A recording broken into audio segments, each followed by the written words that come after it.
Career to new heights with an MBA from the University of Louisville. The full-time MBA is an innovative 12-month program that accelerates your career trajectory with convenient in-person evening classes. Competitive 11-month paid internship opportunities provide you with valuable industry experience. It's the MBA that pays. Get started today, and you could earn your degree in just 1 year. The first step is visiting business.louisville.edu. We're on the air today from 2:32 until 5:30 here on 1450 AM, 96.1 FM, streaming across the land, airing on television for 2 hours on WBNA Channel 21. It is the Big X Sports Radio Network. Mike Rutherford here. Roman Kelly here with you as well. I'm gonna turn down the volume on the thing again. The humming is there. We go. All right. As long as I can control it in here, we're good to go. Yeah, I can't control yours anymore, so that's fine. I'm good. I don't know where the hum is. I don't know where the hum has come from, but that's kind of an issue. But it's okay. We'll work through it. It's fine. We have lots to get to today. It is, first and foremost, yet another Victory Monday. That's the most important thing. But there are things that need to be said about Friday night's performance against James Madison, which, once again, we're going to say this a million times throughout the course of the next 3 hours. We won the game. A win is a win. We won the game. We're 2-0. I'm feeling good after that win. However, there's going to be there will be a lot of howevers, at least from my end. I'm not going to speak for Roman. I've got a good amount of howevers. Okay, it's kind of what I figured, but I didn't want to speak for you. There are lots of things I think that need to be said about Friday night's game. We'll do all of that. We'll hear from you as well on the Game Day Men's Health text line at 502-414-1450. We'll also react a little bit to the weekend that was in the world of football, both college and professional. I mean, terrible NFL day for me yesterday. Overall it was fantastic. Great football. The Lions get housed. I'm very worried about these coordinators. I picked the Packers to win the division. I thought we were in a little bit of trouble this weekend. I did not think we would be thoroughly dominated from start to finish. That sucked. And then I was like, all right, at least I get to watch Lamar and the Ravens ball out. And for 3.5 quarters, they look like the Super Bowl favorites. And then, as only the Ravens can do, they find a new way to blow a big lead in the fourth quarter, and they lose by a point. Just terrible NFL Sunday for me personally. Great NFL Sunday if you're sitting back and just watching games and loving the arrival or the return of professional football. But for your boy, not ideal. But we'll react to that a little bit. We'll react to the rest of the college football world. But for the most part, our thoughts on today's show will revolve around Louisville's performance against James Madison on Friday night. Before we get to any of that, though, we say hi to our guy, Roman Kelly, producing the absolute hell out of the show. It's the last couple of days before he hits the sidelines with a ACL surgery. Yeah. How are we feeling, Roman? Feeling all right, Mike. Feeling all right. In terms of the ACL, it's all right. Outside of that, everything else, I'm feeling pretty good, Mike. Got a good amount of golfing in this weekend. 3 birdie putts in a row during the scramble, all by your boy here. We finished solo birdie putts? Well, no, we were like, no. Oh, you made 3 birdie putts. I hit the putt to give us the birdie 3 times in a row. Last 3 holes of the 18, and I'm talking, Mike. First one was an 8-footer, second was a 12-footer, and the third was genuinely a 20-footer. Third one, I was confident, but also I was like, I have no reason to think I'm going to hit this just because it's so daggone long, and I still hit it.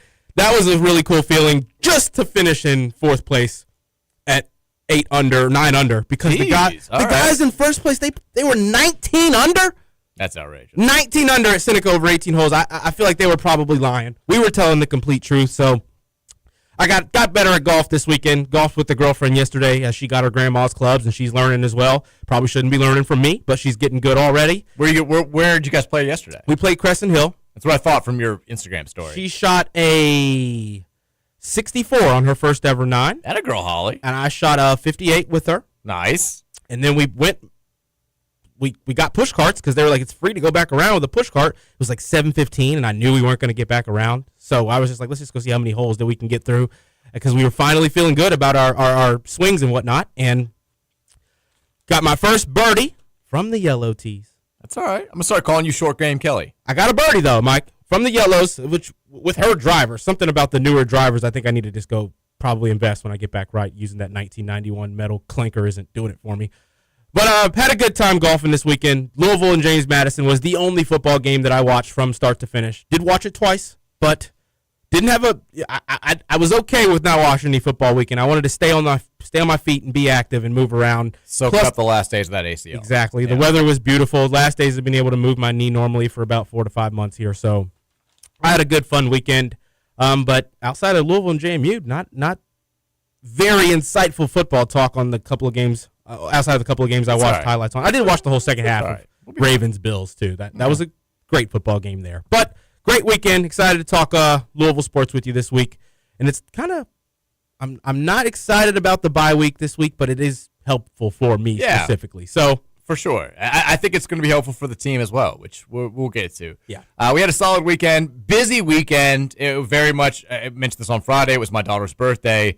So I went straight from here to the mall. She got her ears pierced.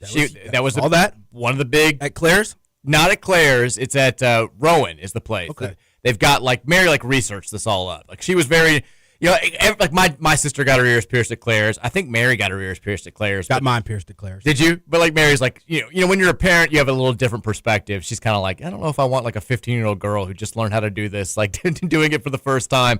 So at this place, they've got legitimate nurses that do it, and they do all the details. But Virginia, she's kind of she's our brave kid for sure. She doesn't get scared much. She sat down in the chair and she was like, "Do I have to do this?" And we were like, "No, of course not." But we think you'll want to. And that was it. She was like, "Yeah." She's like, "Okay, let's do it." And then got her ears pierced. She was like, "Ow!" And then she was fine. She's been very happy about that. We came home. I'll tell the story about having to, for the first half at least, watch the game while doing birthday festivities. It was not ideal. It was not. I was very angry. I thought I was going to ruin the entire weekend, but thankfully that didn't happen. Then Saturday we had the big party at our house, which I spent. Mary she's coordinating everything. She's orchestrating, but I'm just I'm her servant. I'm running around doing what she tells me to do for 6 hours to get the party ready. And ended up being great, fantastic party. Although we did find out later that one of the kids that was there now has hand, foot, and mouth, which I'm terrified of. Yikes. I know. I've already had it once, and you would think you'd be good, but apparently there are 4 different strains, and so you can catch it twice. I've got a buddy who got it twice in 1 year, and now the big wait begins because it's 3 to 6 days after exposure when symptoms would start popping up. But I'm horrified now that I'm going to start feeling terrible at the end of this week. I do not want to go through that again. But the party was fantastic. We watched football throughout it. That was great. And then yesterday, Virginia made her cheerleading debut, which I had not. So they do 3rd and 4th grade tackle football now. What? Yeah, in the CSAA. They used to have Optimist leagues where they would have tackle football from 1st grade through whatever. But when I was growing up playing the CSAA, it was. You did flag in 1st and 2nd and 3rd and 4th, and then tackle started in 5th and 6th, and then 7th and 8th. And that's kind of the. But 3rd and grade, I think it was a 3rd grade team or 4th grade. I don't know if they combined or whatever. Virginia had a good time cheering, but I hadn't been to a grade school football game. Since I played last year. I played I had no reason to go to a grade school football game over the last 25 years or however long it's been, and it's hilarious. It was especially at this level because. The kids are, there's a lot of fumbled snaps, a lot of fumbled exchanges, a lot of kids, it's 7-year-old kids running at half speed, but yet there are dads behind me who are like, get the edge, shoot the gap, son. And I'm just it's 7-year-old Billy out here. Just they're just trying to have fun. Billy doesn't even know what play they're running. He's talking to the coach before every play because nobody has any idea where to go. But it was funny to be out there. Saw a decent amount of people that I knew. Everyone wanted to talk about the game, which was fun. But yeah, watching grade school football from the perspective of being an adult was very funny, and I'm looking forward to these days moving forward. Although I'm not sure John's going to be out there in a couple of years, but he just sat there in the shade and was looking at pine cones the entire time. I'm like, hey buddy, they're throwing the football out there. He's like, yeah, I'm worried about my future son. Yeah. I'm already yelling at Rio on the sidelines. It's not going to be good for him. I'm making fun of the dads that are going nuts. That 100% would be me. I did love introducing Mary to the CSAA life because I knew that she had no idea what she was getting into. She was from Washington County in Springfield. I think things are a little bit different there with youth athletics. And I just remember when I was playing, my brother would bring, when he was in college, would bring like his girlfriends to games, and they just were horrified at like the noise and the yelling and the cheering and like the parents going nuts. And I'm like, that's the way that it is here. But our team was victorious. We took down St. Matthew's Catholic, so 1-0, I guess. I don't know. But anyways, let's get right into what everybody wants to talk about today, which is Louisville's 28-14 win. Put it out there to begin with. Before we say anything else, Roman, we are very excited that Louisville won this football game. Only gave up 2 touchdowns, Mike. We are very excited that Louisville is 2-0. If you had the spread at 13.5, congratulations, you covered. If you got a little bit of a lower number, you covered that as well.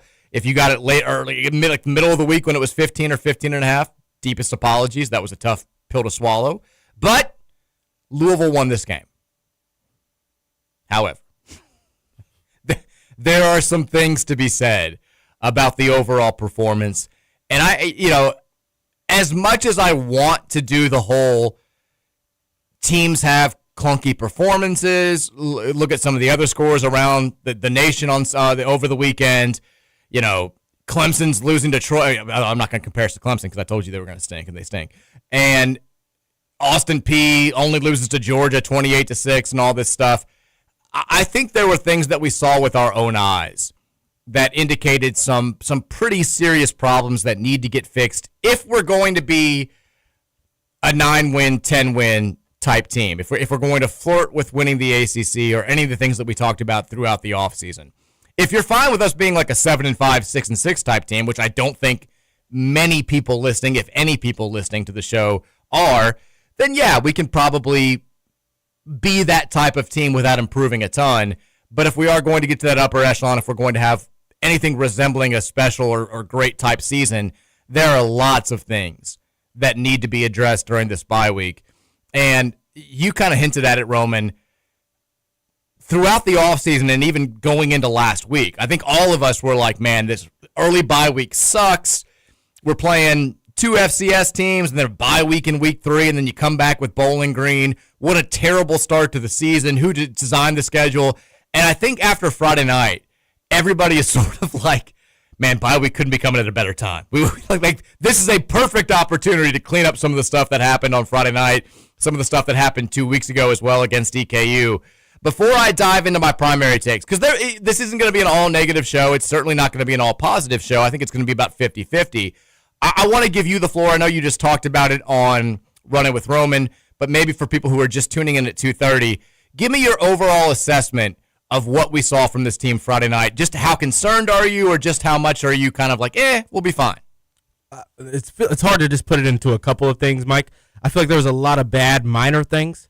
But my main key takeaways are Miller Moss didn't kill you in a game that which he really could have. He really could have made it harder or worse with trying to force things, and he didn't, Mike. I think that in a really shaky game he had to play, he did what he had to do to prevent it from being bad on the offensive side from his end. That was a plus. When you're going up against the JMU side that played basically perfect run defense the entirety of the game. One thing I'm going to feel is a very big minor negative here is the play calling. Once you saw the offensive line struggling, once you saw the runs up the middle not working at all, and you know where the space is, the open green space is in that 5 to 10 yard range on the outsides, Jeff Brom and the staff didn't accommodate trying to help Miller Moss, trying to improve the issues that the offensive line was having to make this offensive move. The first half, I felt like was terrible play calling. Once you saw JMU loading the box up, sending 7, 8 guys, because their whole game plan was to get Miller Moss out of the pocket if they can. On every single stop the run, get Miller Moss out of the pocket. That's all he wanted to do. I feel like there's ways to get around that, and we didn't do that in the first half. That was hard to watch for an entire half of football, and it really didn't improve in the third quarter. I felt like not early on, at least. AJ Green and Clev Lubin are absolutely unreal on the edge. When they're both in, Mike, I think that we're going to get to the quarterback every single time. And to see them like be even better in week 2, that was a plus for me. I love seeing that. Couple of other things that I feel like we're going to get into. Just the fact that you weren't going to the outside hardly at all. I didn't like it, Mike. I didn't like that. It was weird. I felt like Miller Moss, though, played a good game for how bad that offensive line was. It might be a hot take, but that's kind of where I'm feeling. I felt like the throw to Chris Bell, if you could have got more time, they would have made more mistakes.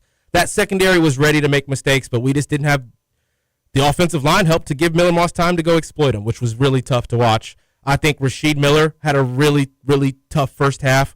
Watching him lose the person that he has to be guarding, who he's watching, who he's blocking, and then not know where to be at all, and have some defender on the other side come flying in. That was just tough to watch.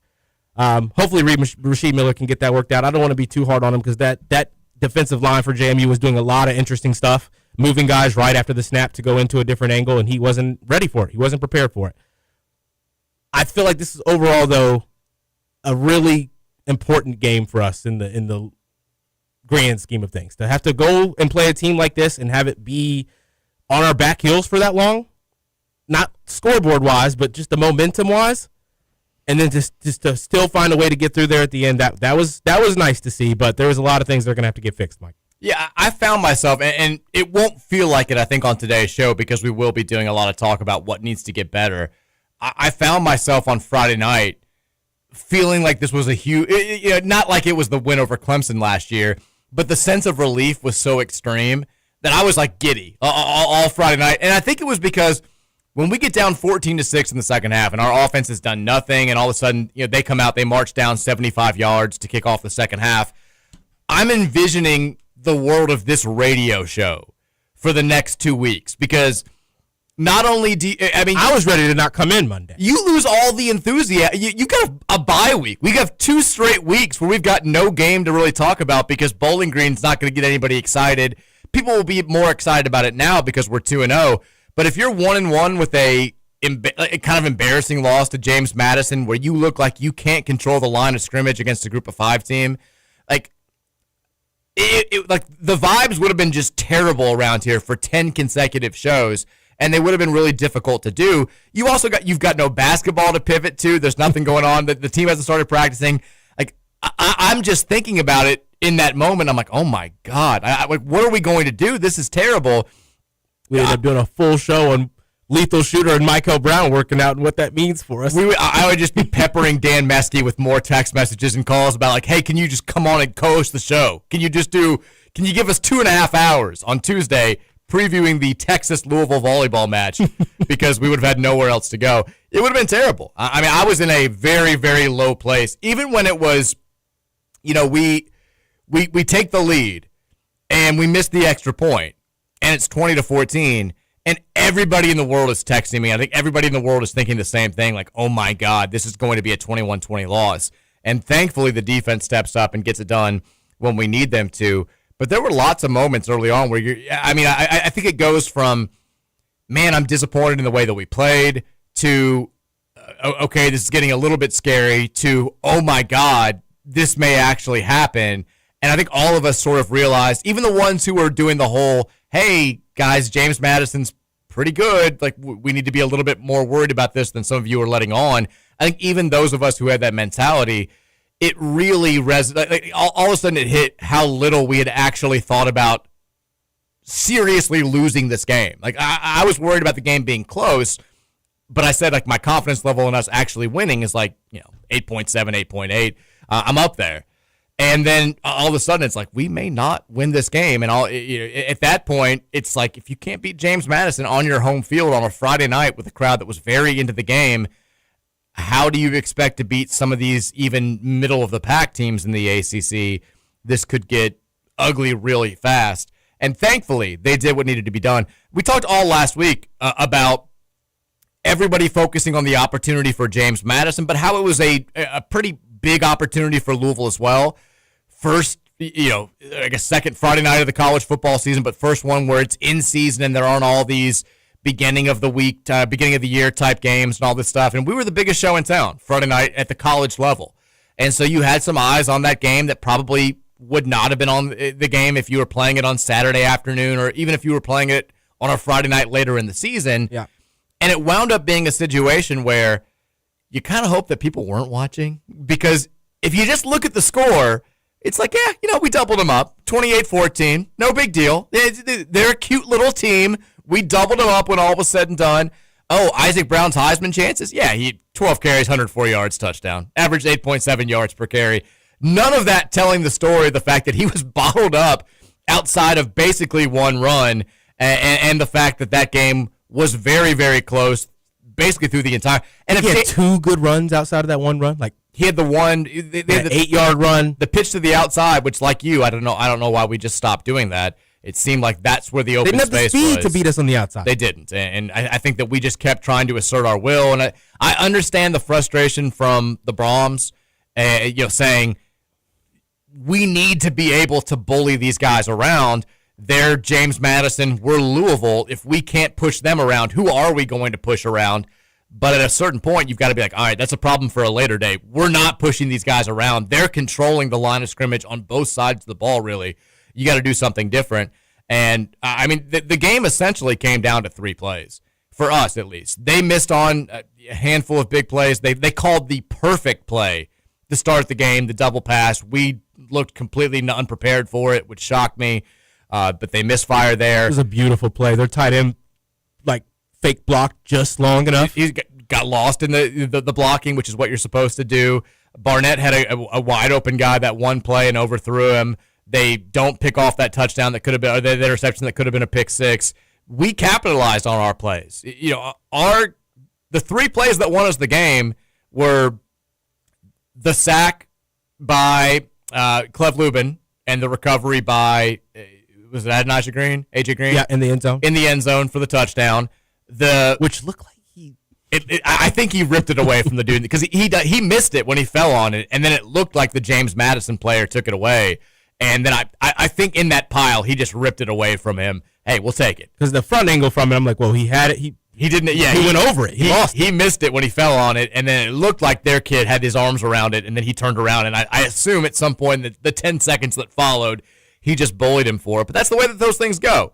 And then the Chris Bell touchdown pass and the Isaac Brown run, that was kind of it. We didn't have all the talk about the explosive plays. We didn't have any besides those 2 big plays.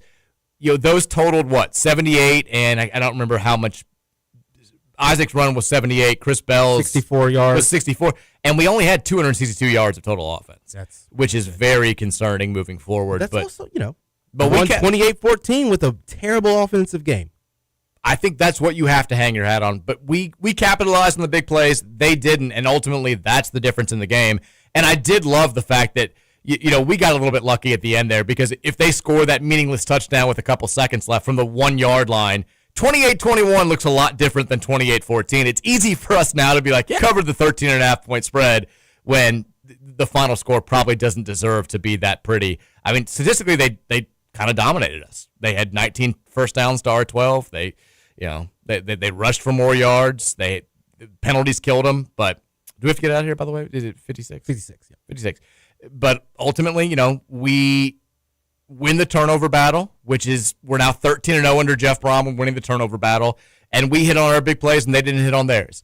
It's not quite that simple, which we'll dive more into after the break, but at the end of the day, that's kind of what you have to do. Now, the numbers are all the computer rankings say you play that game 10 times, Louisville probably loses it 7 or 8 times because statistically we weren't the better team, but all that matters is this one. Now, we'll talk about a little bit more about stuff that gets cleaned up. I've got thoughts on Miller Moss. I've got thoughts about the offensive line. There's some praise to be tossed around as well. We'll do that after the break, and then we'll get to your thoughts on the Game Day Men's Health Text line. It's the Mike Rutherford Show, presented by Udon Mechanical and Nexus Plus here on the Big X.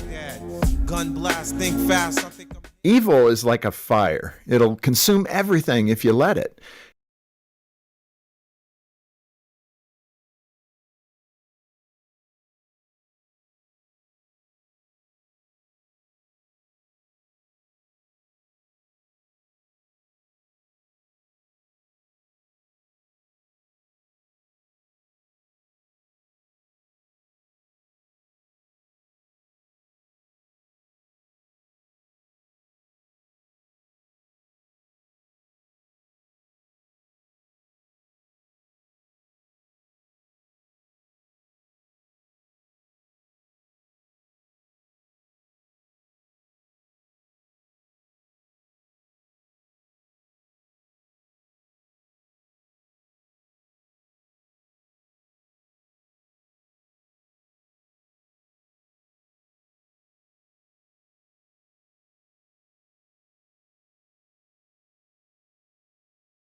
what I really want to know.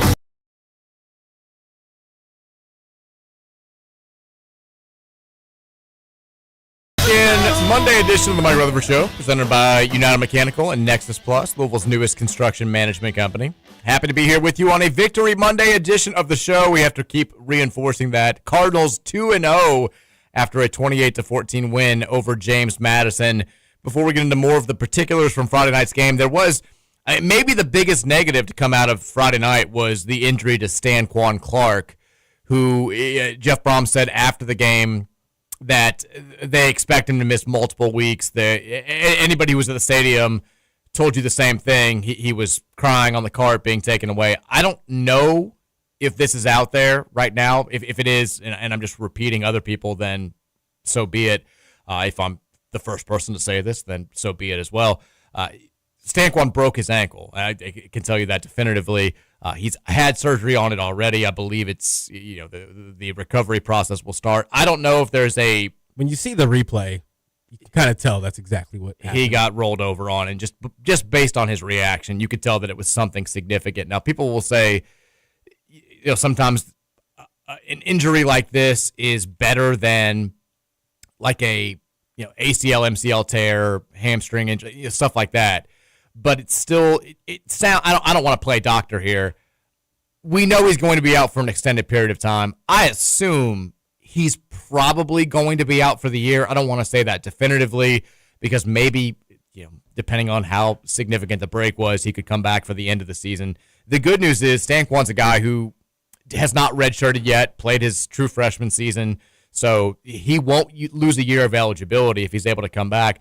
But clearly, he's been the best player on this defense now for, you expect him to be the best player this year. He was definitely the best player last year. Mm-hmm. And, it's time for TJ Capers to step up. TJ Quinn stepped up. TJ Quinn stepped up. He was named ACC Linebacker of the Week today, which congratulations to TJ. Antonio Watts stepped up too. Antonio Watts, the linebackers played well. The individually, the defense was fantastic on Friday night. There were some issues that I think still reared their heads. I think a lot of that falls on the coaching. We'll talk about that. But if you're looking at the defense being as productive as it was on Friday night moving forward, someone's going to have to step up and replace what Stanquan Clark brought to the table as the most, I think, versatile and athletic of the middle of that defense. And TJ Capers is a guy that was brought in here as the second highest rated defensive recruit in program history. He knew, he reclassed, so he enrolled here early. He was dealing with an injury. You knew you weren't going to get anything out of him as a true freshman. And then as a redshirt freshman, he was basically the age that he would have originally been when he was first entering college. So this was always going to be the year that you kind of wanted to start to see something out of him. Now you have to see a lot out of him because he's going to, I think he'll be the guy. Caleb Perry will also get a decent amount of run and maybe a shot to even earn that starting job. But Capers is the guy that I think the entire fan base points to and says, it's time to step up. Maybe we're a year ahead of schedule, but let's go. If you're going to be a star here, that process needs to start right now. And if the defense is going to be good this year, we need you. Let's go. Let's roll. So Stanquan Clark, best wishes for a quick and speedy and complete recovery. But you hate to see it from a guy that was dealing with an offseason shoulder injury that kept him out of spring practice. Just gets back. He'd looked great on Friday night before the injury, and now looking like we're not going to see much of him, if any of him, for the rest of the season. That sucks. There's no way around it. Let me start this segment by asking you this, Roman. We talked after the EKU game a week ago about how that performance, there were things to discuss, there were things to break down, but it basically wasn't going to change anybody's overall opinion of the team going into the season. If you thought that was a 9-3 team, you still thought it after the EKU game. If you thought they could be an 11-1 team or a 7-5 team, you probably were holding on to that belief after the EKU game. This one's a little bit different. Has your overall opinion of what this team will be been changed by how they played on Friday night against JMU? A little bit, yeah, Mike. I think that the offense isn't where we thought it was. Well, at least it wasn't where I thought it was after the EKU game. And I didn't try to make any, drastic statements or claims on where I thought this offense was going to be long-term based on an EKU game, but I thought it was it showed that it has the potential to be a really high-powered offense. And the play calling and the offensive line work just was completely different in 1 week. It was completely changed and off, and not everybody on the same page, I guess, is more so what it was seeming like on the offensive end. I feel like the Jeff Brom shocked me. I feel like I was shocked by Jeff Brom for the first time in quite some time. In a bad way. In a bad way. And I feel like his decision making was costing us more than our actual personnel out there outside of the offensive line. And that's the first time I felt this way his whole time here. And that was a weird thing to try to process in live time. I feel like I was finding more understanding of thinking you're going to get the gaps, thinking the offensive line is going to make it work there in the second half, early on in the second half, late in the second quarter when they're still trying to go at something that wasn't working. That was the biggest shocker for me. Is Jeff Brom and this coaching staff, do they have the full understanding of what this personnel needs to be doing at all times out there when we're going to be defended to prevent the run? Now, they came out after the game, and both Miller Moss and Jeff Brom said, JMU's got a new defensive coordinator, and they essentially ran that cover zero and an entire defense that they weren't prepared for at all because he hadn't shown it at any of his pass stops. JMU didn't show it at all in their season opener against Weber State, and they basically both said we weren't prepared. And Jeff said that's on me. I've got to at least recognize that as a possibility, or at least be able to pivot accordingly in the middle of the game. And neither of those things happened. So I think that was certainly disappointing. To answer my own question that I posed to you, yeah, my overall feeling about this team has been altered. Now, they can win it back. It can be rectified if they go out there and look the way that they should against Bowling Green and then beat what is, I think, going to be a tough game at Pitt, where we might even be a slight underdog in that game at this point. The computer rankings do not love the way that we played against James Madison on Friday.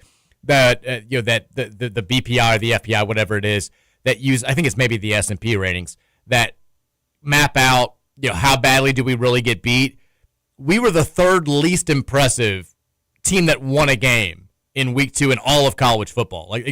The numbers say that we should have lost that game, and you can understand why. We did not assert our will at all, and that to me is the single biggest takeaway from Friday night's game.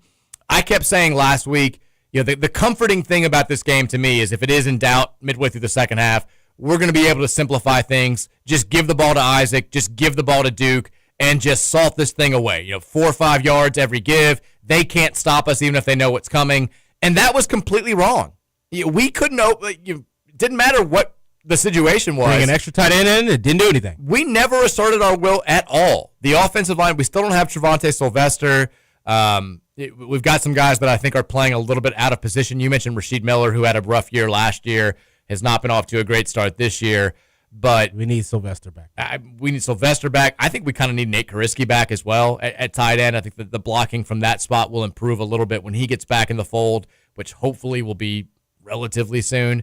But, it was jarring to see guys that are talked about as two of the best running backs in college football not be able to go out there and get even 3 to 4 yards a carry against James Madison for the entire game. Now, thankfully, Isaac does what Isaac can do, which is bust a big one the second that he gets a little bit of a gap and outrun everybody, and that makes the numbers look much, much prettier than they were. But the fact that we got pushed around by James Madison is, I know they've got a couple Power 5 players. They don't have 11 Power 5 players on defense or Power 4 players on defense. And, we never once got it going a little bit. You mentioned, and then, they were doing what I think all teams will do against us, which is, not play a safety if they don't have to, load the box, play fast, bring a ton of pressure, and either try to get to Miller Moss before he can hit a guy that gets open in single coverage or shut down the run. Miller Moss didn't handle it particularly well. I don't think he played horrible. 13 of 23 for 151. Didn't make the big mistake, which was great, and hit the big throw to Chris Bell over the middle, but also could not get guys down the field. I think also a little bit concerning, our receivers did not consistently gain separation against their defensive backs, which is, again, I think James Madison's a good team, but there are better teams than them that we're going to play in the ACC this year. And if you're not winning those one-on-one battles against JMU, you probably aren't winning those one-on-one battles against Miami or Clemson or SMU or Pitt or whoever. Worried about the Miami game now. Yeah, I think justifiably so.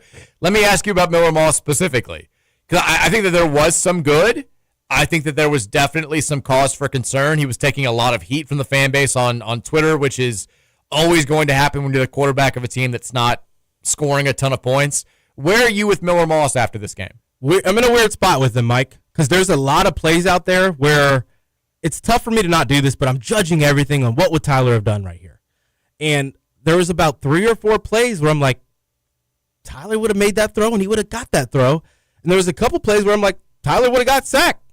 And Miller avoided it. The 2-point conversion, Tyler Shuck would not have got that 2-point conversion. I love that play from him. That was the one thing, because people are like, oh, he doesn't like to get hit. He's too quick to exit the pocket. He sacked up there and put his head down and took about 4 hits at the same time and still got 2 points that it seemed like we desperately needed at that time to tie the score. I loved seeing that toughness. The throw to Chris Bell, I thought he put that throw in the end zone. I thought he put that throw where Chris Bell needed to catch it. I thought that was a catchable throw. Who was Chris yelling at? Like, that was one of the things where I'm like, all right, Chris, we've come a long way.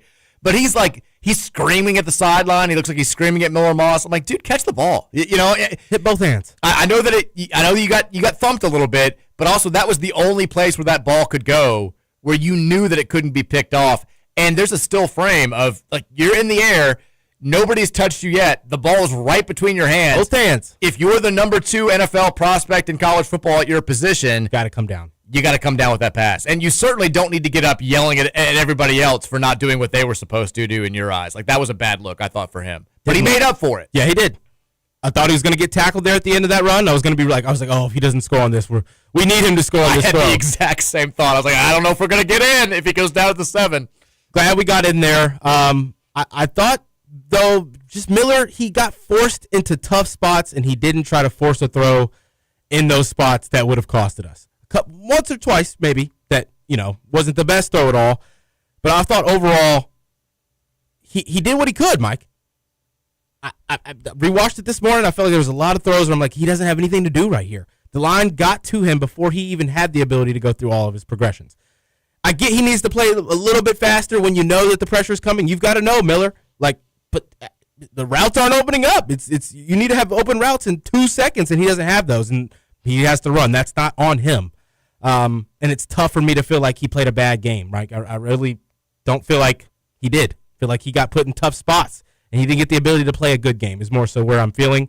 I'm not out on Miller yet. As someone who is lower on Miller coming into the season, I'm not. I can't do it yet.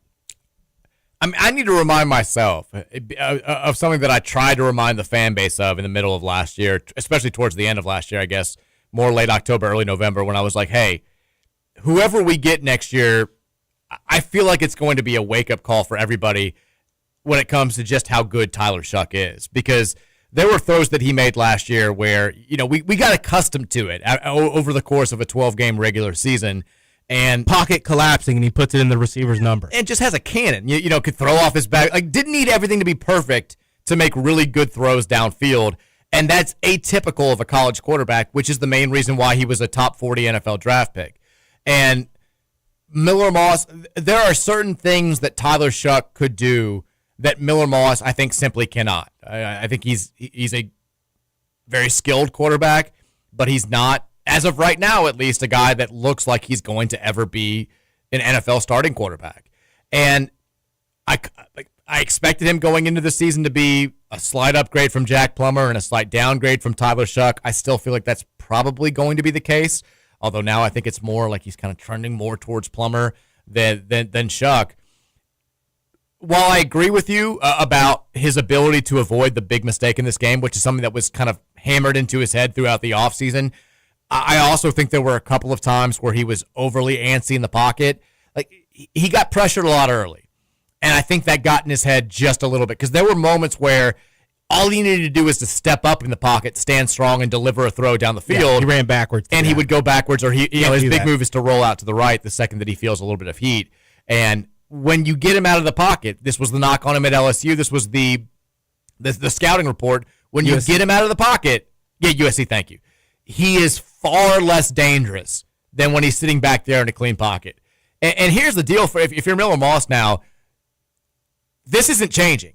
This is the way that every team is going to play you until you prove that you can get it done in this situation. Everybody is going to say, we're bringing all-out heat. We will play single coverage everywhere. We will play no safety. We've got to get this guy uncomfortable. And even if it's not a passing play, we're going to have 7 guys right there in the box to slow down the run. And the other thing with the passing game is we got to get our wide receivers to win those one-on-one battles a little bit more. Where was Colin Lacey in this game? We tried to get him. Maybe this was just me. What was up with the speed? He looked like he was we had the. I don't love the reverse call that we did a couple times, but we had the jet sweep that we ran with him, and it looked like he had he looked like he had the edge. It looked like he had the sideline. He wasn't sprinting. And that dude, everyone praised the James Madison guy who made the play because it did look like he was shot out of a cannon. But if Colin Lacey is supposed to be like a top 2% sprinter in all of college football, you got to win that race to the sideline. It felt like he was just moving slowly. The speed was on and off for Colin. He had a couple plays like the slant. He's the fastest player on the field in that moment of that slant. And then, like you just said, a couple other plays later, he's not getting by his man on a go route. It was like he was getting frustrated that Moss was getting so much pressure that you couldn't hit the downfield routes because there wasn't time for them to develop. But he wasn't. You got to play through that. You got to get yourself open. You got to wait for that big play like Chris Bell did and like Isaac Brown did.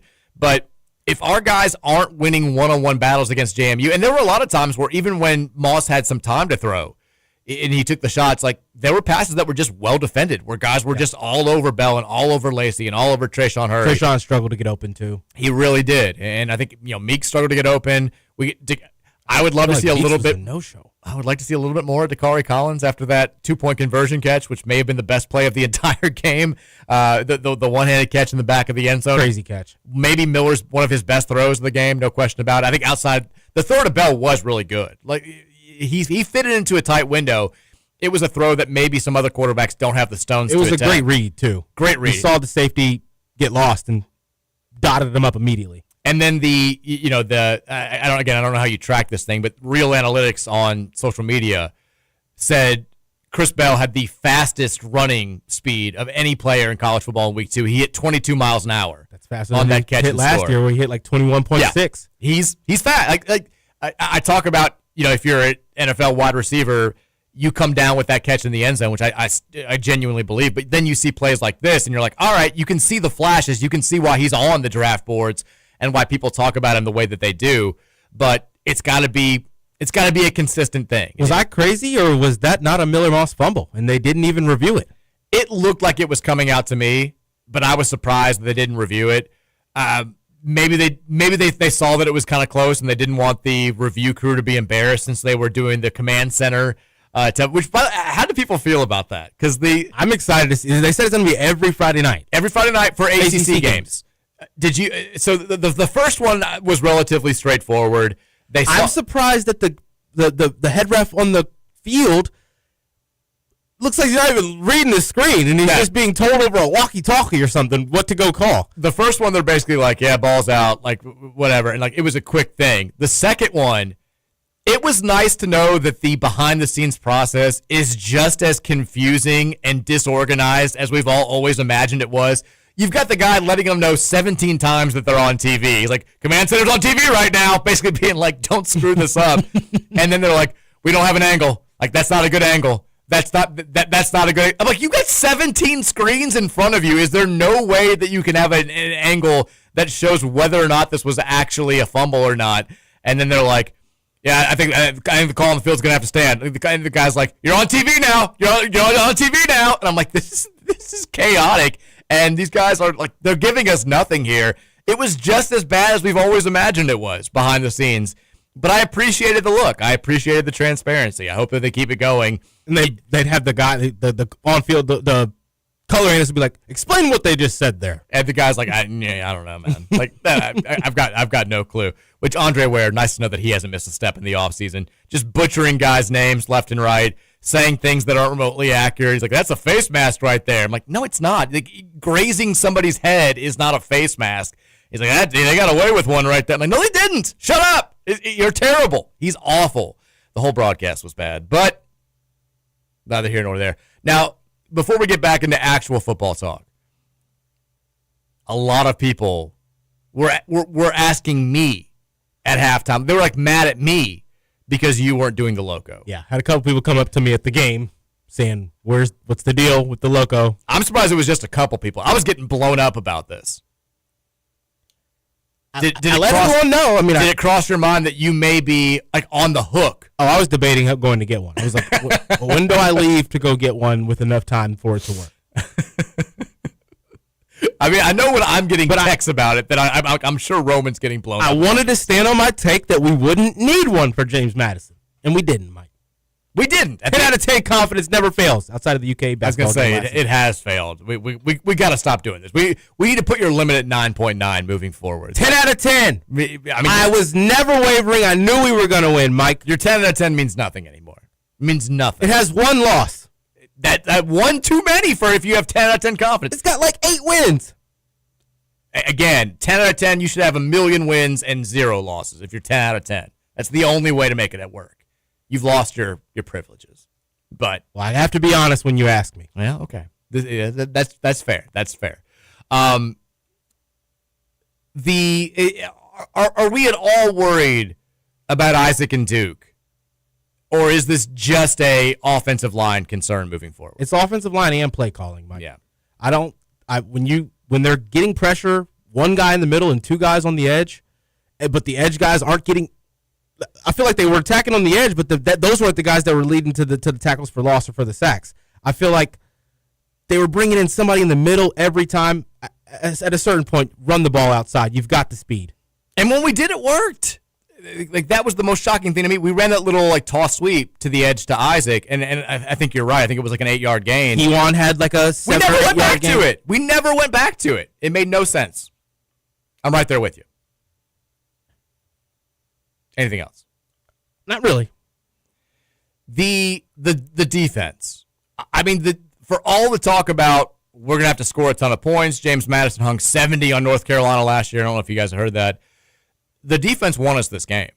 And I think that it's impossible to watch. A couple bad moments out there. A couple bad moments, but I feel like the bad moments were kind of like coaching stuff that needs to get cleaned up. Yeah. We had 10 players on the field for their second touchdown. That clearly can't happen. That's awful.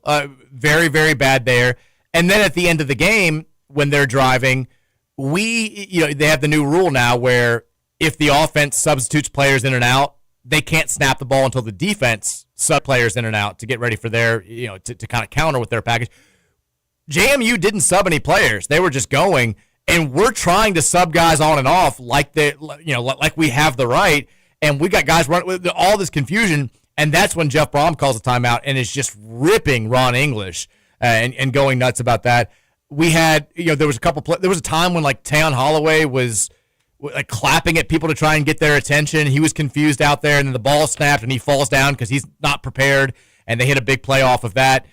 It felt like this was more like these were the things that we saw at the beginning of last year that we got away with because we were playing subpar competition, and then bit us in the ass when we played SMU and Notre Dame, and now they're right there again. This has to get cleaned up. Like, this part has to get cleaned up because we've got the dudes. Yeah. I mean, Clev Lubin is a star. Clev Lubin is sometimes we've hit on the portal on defense. We've missed in the portal on defense. He is a hit. Is growing all right? It sounds like a strain, but I don't think it's anything. Again, bye week, coming at a pretty good time. He looks really uncomfortable at the very end of the game. There's also a video of him walking into the locker room, like looking excited. I didn't see that. That's moving okay. That was a good sign. I mean, Conga and Garad, I thought, controlled the defensive line of scrimmage. They were constantly in the backfield. You mentioned A.J. Green. He was phenomenal. T.J. Quinn just won linebacker of the week. Secondary, I feel like still a big question mark because those two quarterbacks could not hit anything. They were both just terrible throwing the football. Was it Justin Beatles making a few good plays out there? I didn't see that if he was. Wesley Bailey, I know was. Yeah, he was. He was all over the place. Love the heart gesture after the sacks to honor his mother who was murdered when he was 5. Kind of told a little bit of that story after the game. That was very cool to see. My point is, we've got the dudes on defense. We've got the players. The coaching staff has to get the little stuff figured out. We cannot have 10 guys on the field. I was going to say at key moments. You can't have 10 guys on the field at any point. Like, that's ridiculous. The substitution stuff can't happen. The miscommunication, the guys not being lined up, that's got to get figured out. But we've got guys on that side of the ball who can play. That should be a good defense. JMU, fine offensive team, we shut them down. We'll get to your thoughts after the break. Hit us up on the Game Day Men's Health text line. 502-414-1450 is the number. Back after this here on the Big X.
wrapped up like a douche under the roller in the night, blinded by the lights. Welcome back in. Michael Rutherford Show, presented by United Mechanical and Nexus Plus. 1450-96.1, now joined by our friends over on WBNH, Channel 21. Big X Sports Radio. Family here.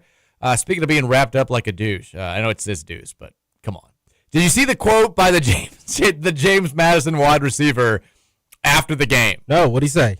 So this was the guy who had the one-handed catch, Nick DeGennaro. He also got open on that late pass, but Barnett overthrew him by a bunch. Their head coach, Chesney, was kind of like, I felt like we were the better team. We let this one slip away. DeGennaro took it a step further and said, we knew that we were better than this team. We were better than this team.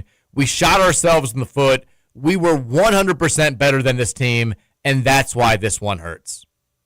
Roman Kelly, your reaction there? I don't know about this, Mike. I don't know about this. I counted 4 different passes from Barnett that should have been an interception, maybe more. I counted 4, though. I feel like this defense completely handled the JMU offense outside of like 4 or 5 plays. They did. I don't know where he's getting that from. You made you mission accomplished for what you were trying to do on the defensive end against Louisville's run game, but outside of that, where were you better? I think we certainly got lucky that this game wasn't more dicey in the final minutes. I think that it was a performance that made me feel a little bit more pessimistic about the rest of the season, if I'm just being honest. I still think a quote like this just reeks of loser denial. At the end of the day, you lost by 14. You can't come out and say, and especially, it's not like it was we shot ourselves in the foot, we missed a bunch of opportunities, and we lost 38-35. Your offense did nothing outside of one drive. We gifted you a short field for your first touchdown because your defense stepped up and stopped us on 4th down. You essentially had one drive the entire game. You can't, you missed on a couple plays. That's on you to go out there and execute. You've got to make plays to win games. You didn't make plays. Louisville, at the end of the day, did. You can't really throw out a quote like this after that type of performance. I'm sorry. You can't. Maybe you were. Maybe you'll go out there, you'll have a fantastic rest of the season, and Louisville will look super average, and then it'll be like, all right, we let one get away there. You can't really say that in the immediate aftermath of a 28-14 loss. You just can't. Yep. You had 13 more rushing yards, less passing yards, more turnovers. Come on, man. He had a great one-handed catch, though.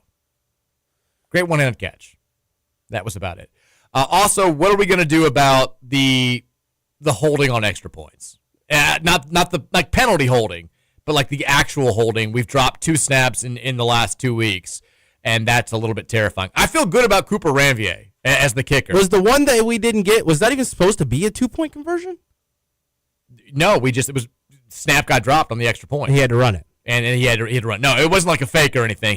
I watched it over and over, and I still can't figure out where he gets the ball into Ranvier's hands. Yeah, it's one of those freaky things. Now, I will say, I love Cooper Ranvier. He drilled the 2 field goals that he was out there for. Yep. And after the second one, when he made it 7-6, he showed more energy than I think anybody else on the team at that point. He's trying to fire the troops up. He's like, all right, am I going to have to be the guy here?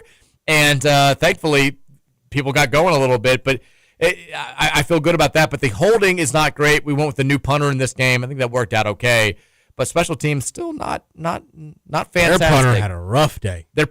Downing your own punt has to be a top 5 all-time worst feeling in sports. That thing, however people are teaching him how to punt, you need to stop. Because for whatever reason, all of his punts when they hit the ground had backspin on him. He's doing a delayed punt. They're telling him to hold the ball longer so the defenders can get down there. Right, So that's the thing that NFL teams do a lot of time. Yeah. He didn't know where to aim. He didn't know where to aim, but also, I don't know how punters will purposely put the backspin on when they're trying to pin a team deep, so it lands at the 3 and then bounces back. He was doing that when he was punting from his own 20. And on a 40-yard punt. And the ball was just rolling 30 yards in the wrong direction. 40-yard punt went 8 yards. It's someone tell this kid how to get some topspin on that punt. He's doing the wrong thing. And then him downing it himself. I was I would have refused to touch it. I would have been like, no, somebody else do this. I can't be the one who touches my own 8-yard punt. This is rough look. This is ridiculous. Carter Schwartz is the holder right now. We may need to go to the backup here because I don't know if he's upset about losing the starting punting job, but he's not catching the snaps. That's got to get figured out. We've got to get better then because that is one of those things that we're kind of laughing about now that could cost you a game in a couple of weeks, and that would be a very bitter pill to swallow. More good on the game. We cut down on the penalties. We weren't the team that got destroyed by penalties. It was James Madison, and I know their fans were upset with some of the calls. Everyone, at least that they showed on television with the coverage of the game, seemed legit. The second delay of the game was. I didn't see it. That was the one that I didn't really get. Like, the holding penalties and stuff were fine. The whole defensive delay of game is apparently a point of emphasis. I think that's a silly deal where they all run to the line of scrimmage, but that can somehow become a penalty. Like the announcers were saying, what if you're just trying to time the snap right? Is that a penalty too? It's like I don't know what football is anymore, Roman. That was one of those where I'm like, I don't know what I'm watching. I'll take the 5 yards though, but why is that a penalty? It seems silly. Yeah. If you're up at the line of scrimmage and you're purposely calling out signals or you're doing the clap to try, I get why that's a penalty, but the whole we're bringing guys we're sprinting up to the line to try to throw you off and try to get you to false start. I feel like that's just strategy. That's just football. That shouldn't be a penalty, but apparently it is. Who knows? But we were penalized 5 times for 49 yards. They were penalized 12 times for 95 yards. That's an improvement from week 1. All of ours were pretty accurate, too. Yeah, I'm trying to think if there was one that I thought was bad, and nothing really comes to mind. I felt like the defensive pass interference on one of the first drives, or holding, I guess it was, that gave them a new set of downs after we stopped them on 4th down. That was a little bit iffy, but it definitely could have been called, so you can't put yourself in that situation. Besides that, I felt like, yeah, for the most part, it was okay. I think we've kind of cut the crowd. I thought people were texting me when at kickoff, kind of saying, "I'm worried about our crowd. We've got guys showing up here late. We've got we've got guys. It doesn't look great right now." It was a classic Friday night Louisville crowd. Crowd was great. Little bit late arrival, but drunk, very loud. People did what we told them to do. They showed up, they got drunk, they made a difference. It was loud as hell. And you could hear it on the TV, and everybody who was at the game was like, man, this is one of the rowdier games I've been to in a while. And that's good, because we needed those fans to be in the game throughout the entirety of it. So, I was at home. We were doing birthday celebrations. Have you ever seen the movie Knocked Up, Roman? I've heard of it. I don't think I've seen it. Well, I have seen that one. Okay, there's a early scene, 2000s rom-com type. Yeah, I think 2005, 2006, somewhere around there. And then they made This Is 40, which was kind of a sequel to it. But anyways, there's a scene where it's Paul Rudd's kid's birthday party, and Seth Rogen is in the kitchen with him and is ripping him about how she thinks you're such a bleepy husband and father that she thinks I'm gonna be a bleepy husband and father, and yelling at him, and he's traumatized. And then immediately he has to turn around, Paul Rudd does, and walk out with a cake, and everybody sings happy birthday.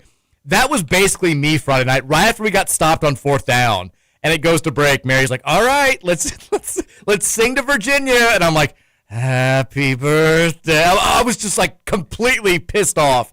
And then Mary gets the kids down at halftime, and I go in there and say goodnight, and I was like, everybody say go Cards. Let's hope that people aren't pissed off tomorrow, or people aren't in a bad mood tomorrow. And Mary's like, you're the only one who's going to be in a bad mood tomorrow. I was like, other people would be too. Stop. I was in a low place. I was about to ruin a 6-year-old's birthday party the next day if we had not stepped it up and gotten the job done, because I was going to be in a very salty mood. But thankfully, didn't happen. Birthday was saved. Undefeated. Everything was okay. We're 2-0. We're moving on. It's all right. It's all right. We've kind of given where we are. I'm very curious to get the pulse of the fan base today, because I do feel like people are scattered. I don't think there's anybody out there who's saying this was a fantastic performance and it's a sign of great things to come. But I do think there are people who are, saying this season could be a lot worse than any of us were thinking. There are some people who are saying, Notre Dame lost at home to Northern Illinois. All of those facts, we're just fine. We just got this out of our system. And then there are a lot of people that are somewhere in between that. So curious to hear your all's thoughts on the Game Day Men's Health text line at 502-414-1450. And a reminder, Gameday Men's Health is redefining men's wellness. No shortcuts, just results. Testosterone, peptides, weight loss, and sexual performance therapy. Visit GameDayMen'sHealth.com to find out how they're defining a new era in men's health. All right, 502-414-1450. A lot of text to get to. Standard Monday. Good Lord. There's like a million texts. I love it. I love it. Text says, Mike, let me preface this. This is a long text to start, buddy. Let me preface this with the statement with this. I am a Brom guy through and through. Oh, he's about to say bad things about Jeff Brom. That's the only reason why you're prefacing that. He's done nothing but put together talented, competitive teams and have us in the hunt for the ACC race late into the season in his first 2 years. I'm enthusiastic about this team and extremely optimistic about the seasons to come if we can keep up this momentum on the recruiting trail. However, last year I had some significant concerns about the stupid coaching mistakes, too many men on the field, not getting the play in, subbing after the snap, etc. We saw a little bit of that against James Madison, and it blows my mind that it's still happening. I would have thought one of the main themes across the program this offseason would have been being sharp and not making mistakes, yet it rears its ugly head again in week 2. Also, what's been overshadowed because the overall vibes have been great in the program is that Brom's teams have looked extremely undisciplined in all facets of the game on numerous occasions throughout the Brom era. You cannot convince me that we did not have a team that was playoff caliber last season if it weren't for mistakes, communication errors, etc. We would have at minimum been playing for an ACC title. I'm watching this season optimistically, but as more of a bridge year, I think we have the potential to be really good if everything goes well. But we lost a lot from last year's team, and I think next year is going to be the start of some really special seasons with the talent we're getting. It was better than I thought it was going to be. He didn't come for the throat as much as maybe the preface made it seem like he was going to. He didn't have the dagger out, but he's unhappy with some things. I mean, I think it's a fair criticism. It is. We've had some undisciplined penalties over the last couple of years. We've had some undisciplined moments that have really cost us, and we've had some disorganized moments that have really cost us. That's right. I do feel like there was a massive improvement from week 1 to week 2, though. In what regard? The undisciplined penalties. The penalties were a lot better. No question about that. Miscommunications and errors, obviously, it was a little better from week 1, but it was still there. It wasn't that still much there better. against an opponent that shouldn't be happening against. This is where I think, Ron English won the CBS Coordinator of the Week award or something like that. And the defense, the defense outplayed the offense in this game. There's no question about it. Yeah. But where the defense had issues, I felt like was still kind of on the coaching because 10 guys on the field for a 3rd and 10 that ends up in a touchdown cannot happen. Subbing guys late in the game when the offense didn't sub cannot happen. Playing hurry up offense. There was a 4th and short when they ran with Sluka where we had, I think, half of our defense was looking at the sidelines and wasn't lined up. Tayon Holloway Clapping at a player. At a player and not being ready for the ball to be snapped, slipping and giving up 25 yards on a first down play. All of that stuff is not, it's not on lack of talent. It's not on having the wrong scheme. It's just disorganization. And that stuff absolutely has to get figured out if we're going to be a team that can win 9 games or even 8 games, I think, this season. And I think that's where, like I said, we've got the dudes. Like, we've got the players on that side of the ball. When everything is simple and everything's one-on-one, we dominated up front. We still dominated for most of the game. When we didn't dominate, it was because we were doing stupid stuff or not having enough guys on the field. Crystal Plummer says, did you all see the terrible story of the Ukrainian woman that was stabbed to death on a train, I think, in North Carolina? Terrible. What the hell is wrong with humanity? The guy was a repeat offender. I did see it. I did not. I saw it's bad. Not good. Not good at all. Bad story. I think we all can agree on that. Jeez. Yeah. Texas says, if that's what our offensive line is going to look like, then I think we better temper our expectations on the season. If we can figure out what the issues were and get better every game, I'll keep an open mind. I think this is where we all are with the things that made Friday night's game closer than it probably could have been. We all want to believe that this is correctable. The 10-man on the field stuff, that should be correctable. The problem is we saw it throughout last year, and it never really fully got fixed. The offensive line getting better, Miller Moss getting more adjusted to the system or him playing better, the receivers getting more accolade. Like I think we all want to believe that the bye week and then playing Bowling Green, like we can take some steps in the right direction. I think that that's certainly possible, but like, are those steps big enough to where we can go from the team looking the way that it did Friday night to becoming like a legitimate ACC title contender? I think it's possible, but I'm not going to act like I'm overly optimistic about it after that performance and after seeing some of the things that persisted from basically the start of last season through the end of last season and never really got fixed. I think it's tough to not be at least mildly concerned moving forward after seeing what we saw. Now, best case scenario is it does get fixed. This winds up being the worst performance of the offensive line season, and we all look back and we're like, man, that was the clunker game, and we found a way to win it. Like, thank goodness. Like, there was no reason to freak out. The worst case scenario is we go, 7-5, 6-6, something like that, and we look back and we're like, man, that was really a sign of things to come. Like, the writing was on the wall. We should have seen it. We should have been prepared for this because that was the team was telling us who they were from the very start. And I don't think that's going to be the case, but I can't sit here and tell you that I don't know it for sure. Texas says, I was definitely that dad yesterday yelling at my 8-year-old to punch it in. Also, the very first texter says, you cannot convince me that we would not have been a playoff team last year. And then the very next statement convinces himself that at minimum we would have been an ACC playoff. I think he was trying to say the same thing. I think he was trying to say we should have been a playoff team last year. Yeah. To be fair, both ACC title teams made the playoff. They did. No question about it.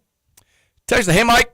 I think we have a lot to work on after the game Friday, but I hope we keep it in perspective compared to our opponents. 6 of our remaining 10 opponents lost this weekend, with Vatech looking completely horrible, especially. Clemson was nearly stunned as a 32-point favorite. Pitt was only up 7 on Central Michigan late in the third quarter. Were they really? I thought they were kind of controlling that game. I hope the bye week is used to fix the O-line and implement audibles on blitzing, and it still feels like every game is winnable. I mean, okay, let's talk about the schedule for a second. After week 1, I think we all looked at it and said, man, the schedule looks a little bit tougher than we thought it was going into the season. After week 2, I feel like we kind of think that the schedule looks maybe a little bit easier. You've got, as mentioned, Vanderbilt pummeled Virginia Tech. They didn't fix any of the issues that cost them against South Carolina. Clemson did not look good again. I think we all know that they're going to be fine when they play us. They've got the talent, but they didn't look good. There's no way around that. I tell you who scares me a little bit more now after watching them play. Well, Miami's the only team that I think you look at and you're like, they look the part. But Boston College should have beaten Michigan State. Like I mentioned the stats that have the teams that lost games that had no business losing them. We were third in that list. They were the team that should have had the best chance. Michigan State was number 1 on that list. Every stat says Boston College should have won that game. And Dylan Lonergan, the kid who's their quarterback now, the transfer from Alabama, he looked phenomenal. They don't have a ton of talent top to bottom because they're Boston College. Bill O'Brien, I said it before the season, he will get the most out of them, and they should have won that game. And they've got an absolute stud at quarterback. I am nervous now about that game on homecoming weekend, more so than I was going into last week. I think Miami still looks really good. SMU loses at home to Baylor. That was probably the biggest hit to the ACC this week. They lose in double overtime to a team that had lost to Auburn the week before, and it happens at home. Virginia lost to NC State, but they scored 31 points. Pitt does win 45-17. Are you sure that was I don't think that was ever a 7-point game in the second half. Just judging by the box score, it looks like they were up minimum 34-17 throughout the second half. I think that's going to be a tough game. I wish we played Wake. They kind of suck. Cal looked good again against an overmatched opponent. So, I think the schedule maybe doesn't look quite as tough at the top as we thought it was going to. Maybe SMU's a little bit more beatable than we thought they were going into last season. But Miami will be tough. We know Clemson will be tough. But it was not a great weekend top to bottom for the ACC. Yeah, Central Michigan scored first in the third, so it was 17-24 for a bit. It was? Or for a good chunk of that third quarter, actually. Yeah. Okay, I take it back then. Math is not my strong suit. And they came touchdown into the third and then 2 more in the fourth. So they put it away. But it was close. Gotcha. Texture says, hey, Mike and Roman, awful. The game was awful. The whole team seemed checked out to start the game. If Moss isn't in the pocket, he's a liability. Even if he isn't accurate. The defense regularly didn't know what was going on, and we were looking to the sideline until the snap, although this improved but still happened in the second half. We kept running the ball into a loaded box. Eventually it paid off, but we're lucky it was enough. Shout out to the defense. Final JMU possession was awful. Defense was playing around and not focused on finishing the game. Clark and possibly Lubin being injured is terrible going forward. Both lines looked atrocious in the first half and the offense in the second. Play calling was consistently questionable, and decision-making on offense was not good. We earned the win for sure, but also we're lucky to be in a position to win it. Worried about the rest of the season for sure. I mean, I don't think that's overstating it. No. Last part, not the worry, but the way we earned it, yeah. Lucky to be in a position to try to earn it. There was a point in the second quarter where you looked up and James Madison had missed on the trick play. That was wide open. The kid who had what could have been an easy pick six if he'd stayed on his feet falls down, doesn't make the catch. You look up and you're like, man, we're lucky it's not 21-0. Like, we could have easily been down 21-0 at that point. And if that's the case, I'm not sure that we don't start to press and that we aren't able to come back and win that game. At the end of the day, it's all about making plays. You make shots in basketball, you make plays in football. We made the big plays, they didn't, and ultimately that's why the final score is 28-14. But if all things besides that, those handful of plays were equal, which I think they were probably the better team, if we're just being honest. But that's not the way that it works.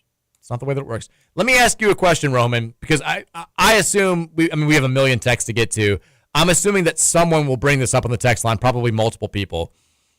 When they did Joker and the Thief to start the fourth quarter, a lot of people made notice of the fact that the James Madison players, they're out there on the field, they're dancing, they're going nuts, they're kind of staring down our sideline. Our sideline, not a lot of buzz. Like guys just kind of hanging around, guys just sort of staring around, guys huddling up, talking to the coaches. You can look at that one of two ways. One is they had the juice and we didn't. Like, they were more intense and we weren't. The other is, they were more focused on dancing and trying to make these kind of phony statements while we were more focused on what we needed to do to start the quarter. Because when the fourth quarter starts, we make that the third play of that quarter is the sack and the touchdown, the fumble, and then we take over the game from that point forward. What was your overall stance on what you saw? The Joker and the Thief Gate 2025. They were more worried about how they were making us feel than going about doing whatever they could to win the game, which is not necessarily a bad thing, Mike. They wanted to show they were energized. They wanted to show they were not backing down. They wanted to show that they were taking the momentum that they had in that moment and were trying to run with it. That's not necessarily a bad thing. That also isn't prioritizing winning. I think it's one of those deals where you can make it look however you want. You want to look like you're the road team that's not scared, and you think you can come in here and win it, and you're trying to show that even in the dead balls. I get that. If we had lost that game, everybody's pointing to that moment and saying they had the more hyped up sideline. Because, look, like 2 years ago, our sideline, every time we played that, like, they were just going nuts. Like, it was like a whole dance party thing. The Notre Dame game, all the players were out there in the field. Jawar Jordan playing the air guitar. Like, they got really into it. And we were like, hell yeah, that just shows how into the games we are, and it's why we're having so much success. But because we won, I think all the fans are kind of like, well, that was just, to use a Charlie Strong term, fake juice from James Madison. Our guys are focused on doing what we got to do to win. But if we had lost, we all would be like, we just weren't hyped up enough. Like, this team isn't motivated. They don't have that bounce. They don't have the juice. The other teams did. What do we have to do to get this team motivated going forward? They're not connecting with the coaching staff. The juice is celebrating after those sacks, throwing that hard up, Mike. That's what I want to hear. Clevin West throwing that hard up for the tackle for loss. We were juiced up. Offense might maybe not have been so much, but I don't need us dancing in between quarters or in between changes of possessions to show that we're juiced up and ready for this game. I want that to be in the celebrations after we put them in the backfield. We don't dance anymore. Since it worked this game, I feel like we just have to stop dancing. Like, the team can't dance for the rest of the season during Joker and the Thief. Like, let the other sideline get into it. They were doing it all multiple songs. Multiple songs. Their sideline was dancing. They were trying to bring the heat. There's no question. Like they were trying to do all the psychological stuff that, and I'm fine with that. I'm talking about a couple of guys like they were actively looking like they were making TikToks on the sidelines. Well, the guy who scored the first touchdown did a TikTok dance in the end zone. I don't know if you saw it. He did, yeah. But yeah, he did like the whole, I don't even know what it's called. I don't know what it is, but he's posing for the cameras. That's all he's doing. He looks super serious though. He wasn't even smiling while he was doing it. TikTok has ruined end zone celebrations. We saw it in the NFL yesterday. It's getting ridiculous. I don't like it at all. I don't like it one bit. Just stick to the basics, or be creative. Don't mimic dances. We don't need the dances happening. You're not Calvin Johnson. We're not a dancing program. That's what it's the route that I'm choosing to go with for the rest of it. We don't dance. We make plays. TV. That's what we're going to say. It's going to be our new thing. But if we lose games when that happens, then maybe we need to start dancing again. Maybe we need to start getting hyped up. Maybe we need some towel wavers. Back after the break, we'll get more of your thoughts on the Game Day Men's Health text line. This is the Mike Rutherford Show, presented by United Mechanical and Nexus Plus, 1450 The Big X.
Rock Hour here, the Mike Rutherford Show, presented by United Mechanical and Nexus Plus, Louisville's newest construction management company. Reminder about United Mechanical and our guy John Burke over there. They are Louisville's and Kentuckiana's trusted partner for commercial and industrial HVAC, electrical, plumbing, and refrigeration services. Give them a call any hour, any day at 502-339-1133. Talking a lot of Louisville, James Madison today. That will continue to be the primary focus. There was a little bit of news, I guess tangentially related to Louisville, that broke this morning. Maybe it was late last night and I just missed it. But former Louisville backup quarterback Pierce Clarkson, it was a huge deal around here when he signed. He and his dad took out billboards around the city. He was kind of viewed as the next wave of great Louisville quarterbacks. Then didn't really see the field here at all. Transferred to UCLA. He has been suspended from the team out there in Los Angeles indefinitely, pending the outcome of a legal process after he was reportedly arrested on an unspecified felony charge on Friday. Now, there's some reports out there saying this was a assault with a deadly weapon or weapon charge, something, but he was arrested at noon on Friday by the Los Angeles Police Department, Southwest Division. Bail was set at $30,000. He has a court date scheduled for October 3rd. He was not with the team on Saturday when they lost to UNLV. Lost badly. They've looked terrible their first 2 weeks. But he has been viewed as their third-string quarterback. He's not even the backup out there. This is kind of surprising news. I mean, when he was here, the only negative stuff you heard about him kind of surrounded his actual ability. You always heard he was a great kid. Always heard he was a great kid. Always heard he was a great teammate. I think the staff really liked him. I think the staff thought he wasn't great at football, which is like that. That's an issue if you're going to try to play quarterback at a high level in college. But there was never one thing that I heard about him during his time here that would have led me to believe that he was going to get in this sort of trouble at wherever he went after this. But, doesn't sound like good news for Pierce Clarkson, Roman. No. The UCLA beat writer has a tweet from 4 hours ago. Says the charge against UCLA backup quarterback Pierce Clarkson is assault with a deadly weapon, not a firearm, with great bodily injury, according to Public Information Officer Drake Madison of the Los Angeles Police Department. Man, what's he doing? Well, he got a sword? Did he get in a sword fight with somebody? Jeez. That's not good.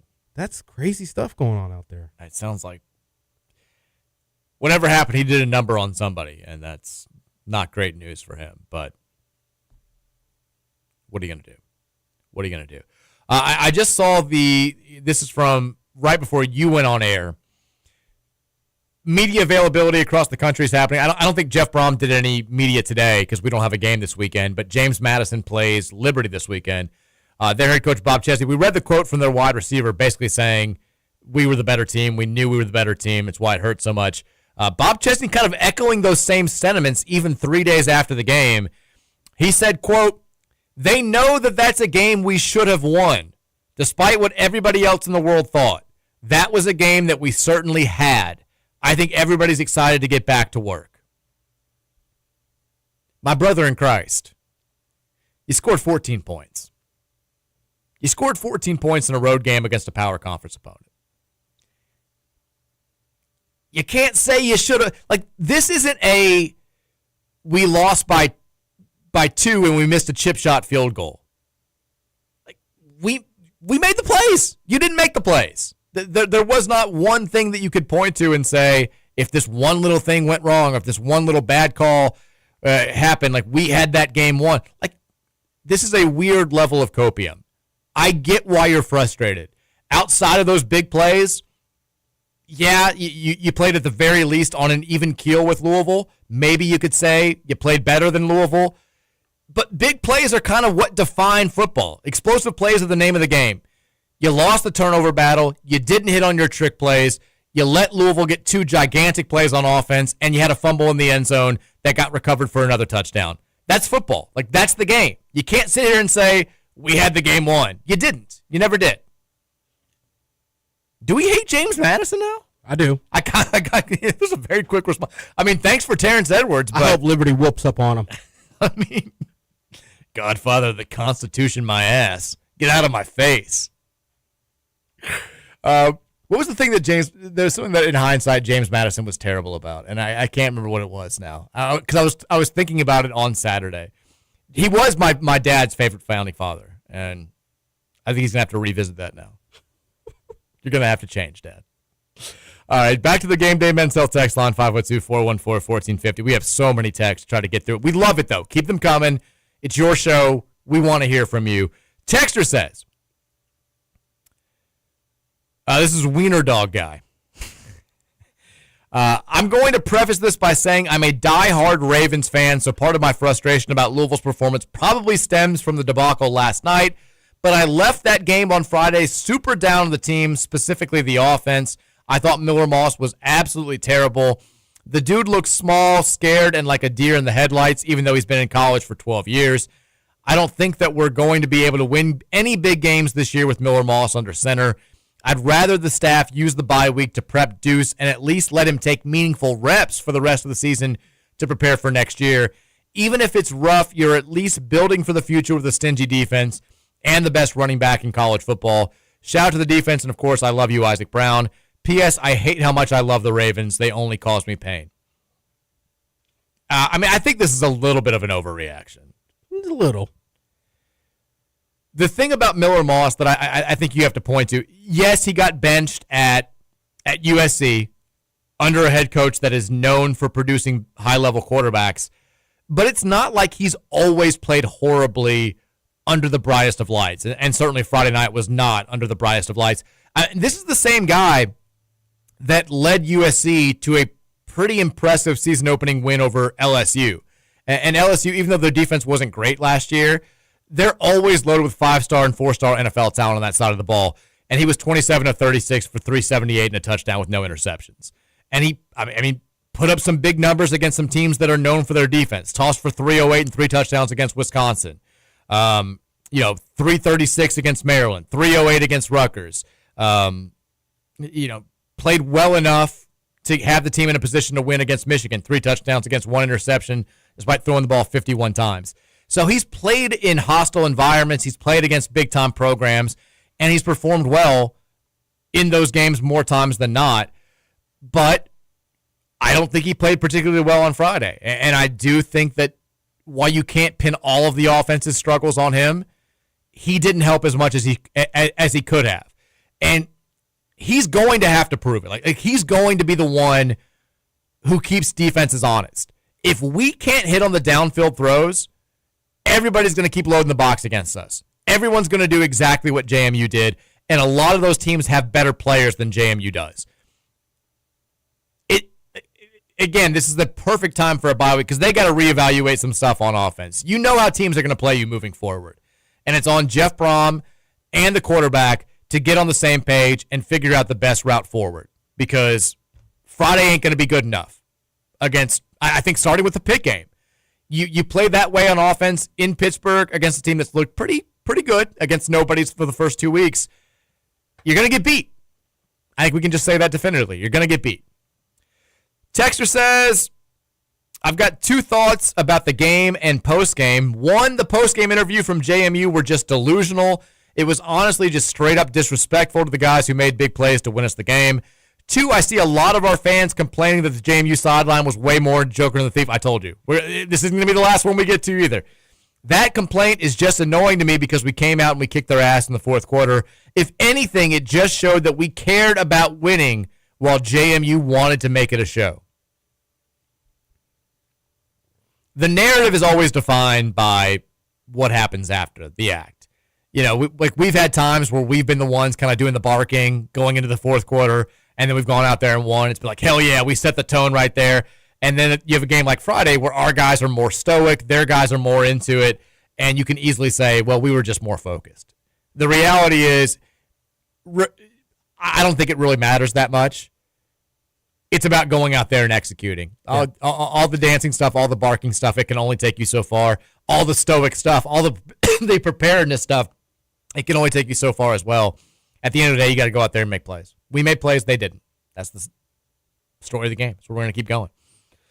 Dave, teacher from Jeffersonville, said, I'm pretty fascinated behind the Joker and the Thief moment on Saturday. JMU is definitely more hyped, obnoxiously so. Perhaps we were too locked in to dance. JMU made it a big thing, and we looked focused as hell. Then we got the W. Also, I watched the highlights. I'm telling you, this stadium gets loud in a way that isn't appreciated. I thought we were very loud in this game. The crowd, I thought, was absolutely making a difference. I thought it was wonderful. I still got to stop playing the music on the when we have the ball. That's got to be toned down. But the crowd absolutely made a difference. It was less. We both predicted it was going to be a little bit less than the EKU game, but it was not significantly less. It was 48K. I told you what the weather was going to be. Before anybody else did, Roman, I told this whole city, Wednesday show, it's going to be fine. Going to be fine. Gorgeous night. It was perfect. I hope somebody wore a poncho. Nobody sent me a picture of themselves in a poncho partying. I hope somebody did out there. Texas says, Drew here, first-time texter, cowboy.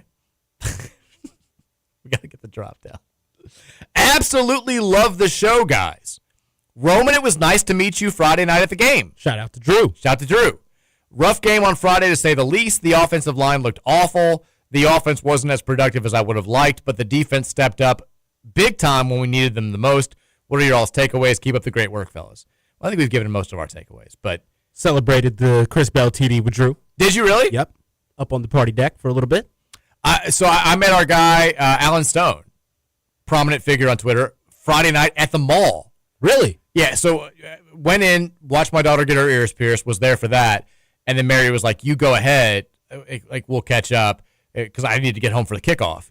And I get stopped by this guy, and he's like, Mike Rutherford? I was like, yeah. He's like, he takes out his earbuds and goes, I'm literally listening to you right now, interview John Michael Hayden. He was already listening to the podcast of the show. And then he kind of looks at me and is like, why the bleep are you here? And I was like, it's my daughter's birthday. I was watching her get her ears pierced. And he said, it was very cool to meet him. Very nice to see him. But, it was an odd place to meet. It was like 20 minutes before kickoff. Thankfully, we live pretty close, so I could get home in plenty of time to be prepared.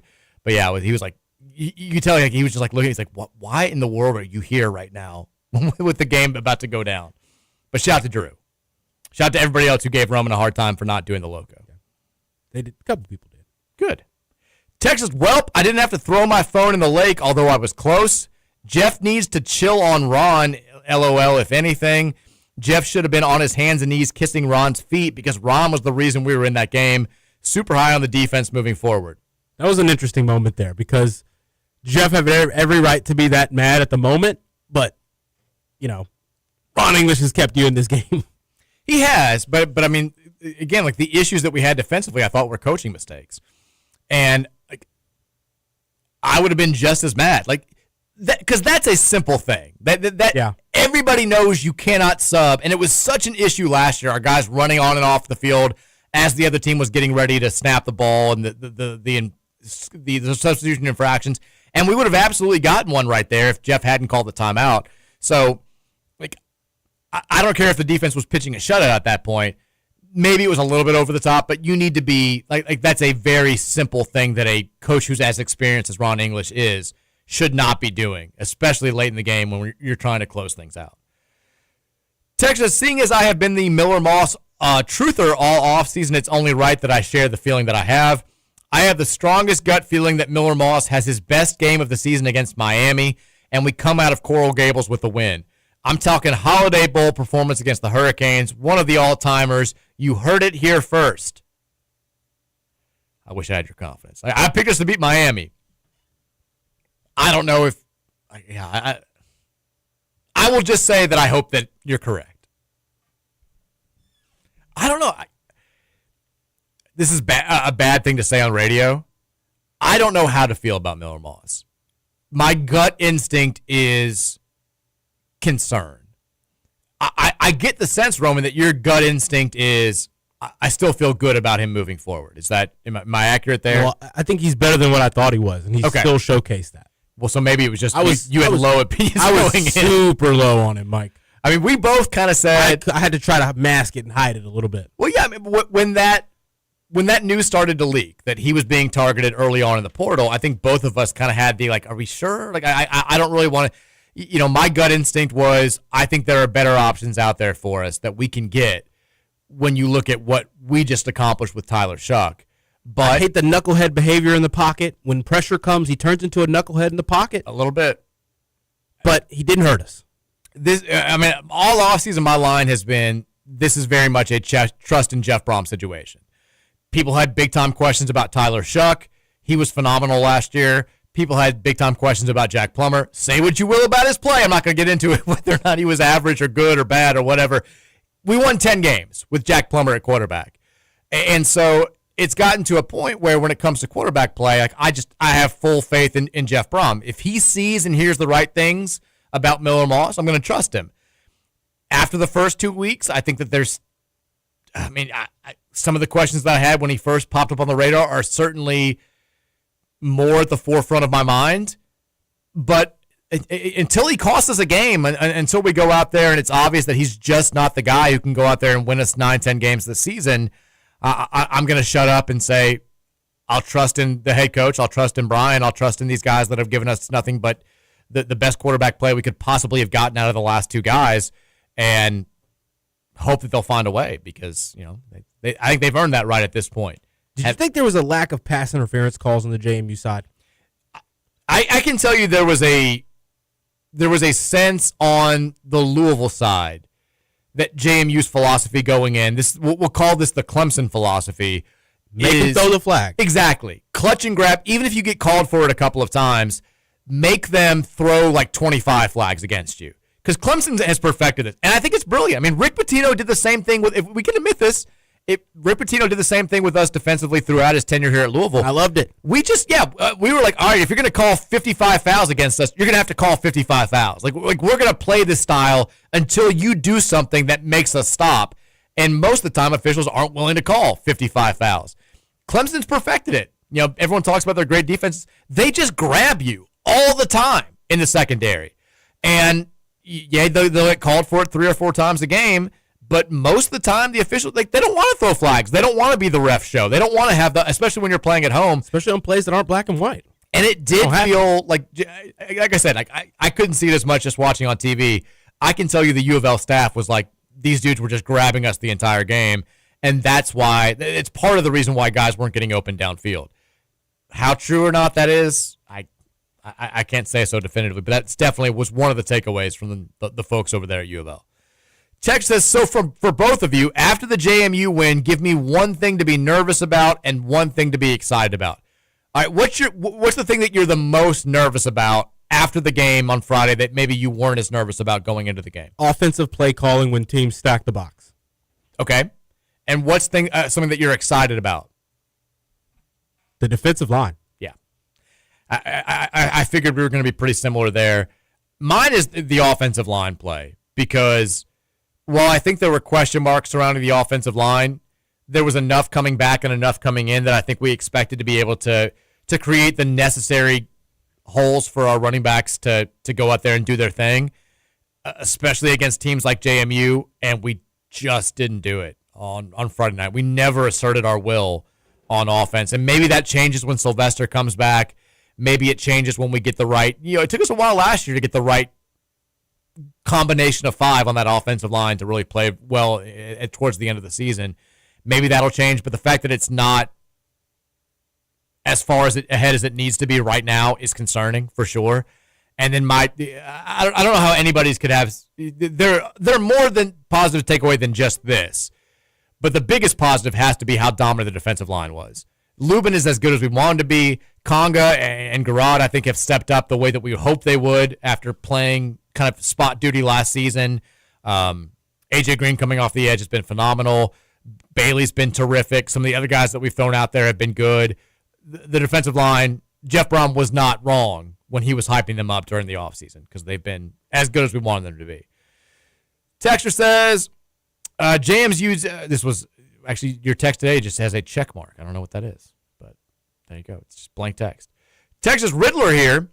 Roman has let us down without a 4 Loco 2 weeks in a row. I'm blaming the rampant penalties against EKU and piss-poor game management plan against JMU on Roman. Stop being selfish and going into the media box. Watch the game at home, and I can't say that. Well, yeah, I can. Crank Locos, and we can win.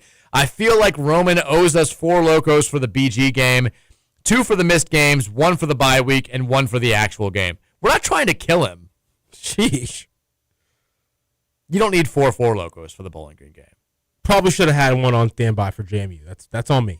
Well, here's the thing now is you would it's a missed opportunity now. Like, you can say we didn't need it, but if you had taken the Loco at halftime when we're down 7-6, you're right, and we win 28, like, everybody's singing your praises on this Monday. You're right. You're the hero once again. Like, everyone, all these podcasts are talking about you. Every radio show here locally is talking about you. It's a missed opportunity for you. It is. You can't go back in time, though. It's tough to make it happen inside the stadium. You could have made it happen. You could have done it. Texture says, thanks for recommending to wear a poncho to the Louisville game on Friday. It was beneficial in covering up my massive erection in the section that I was sitting in. There's the text line I know. There it is. Also says Kentucky covered versus Ole Miss. They did.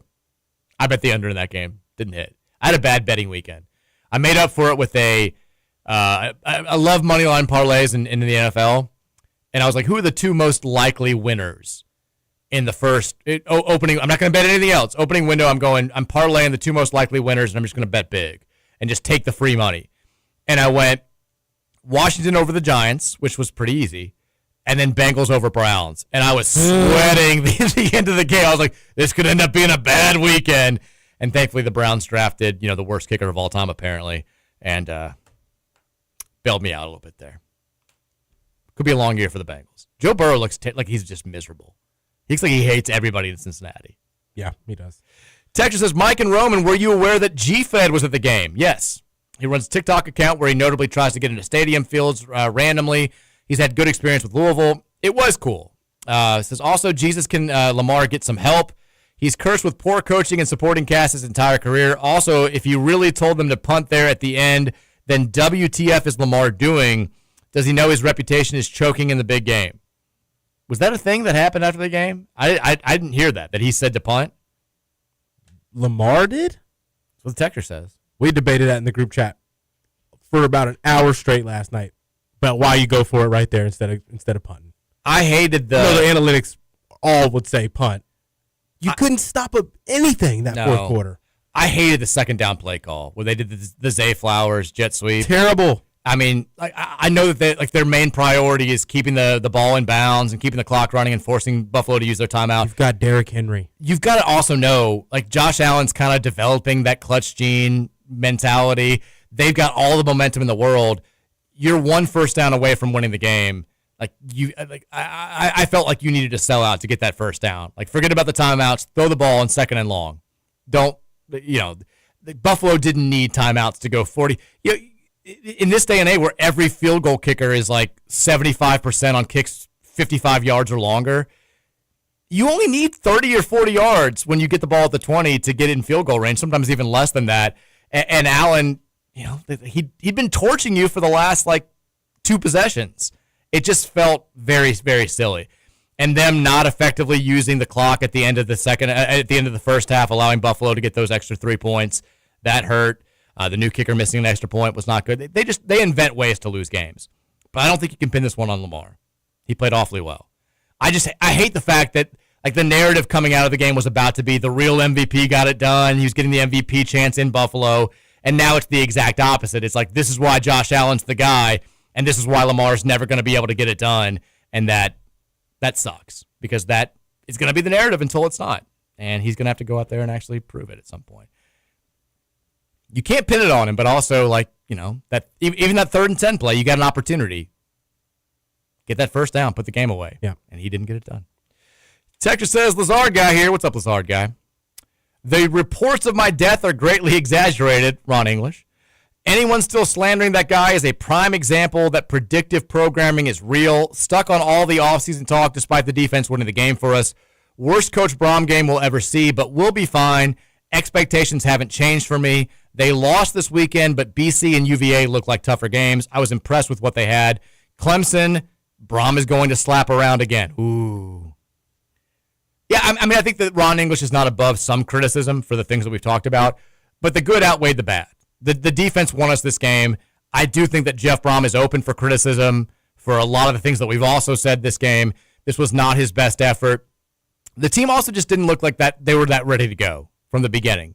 It was definitely a wake the bleep up type situation. What did you think of? We haven't really talked about this. What did you think of the decision to go for it on 4th and 1 early on, second possession? Where Duke didn't get it? Yes.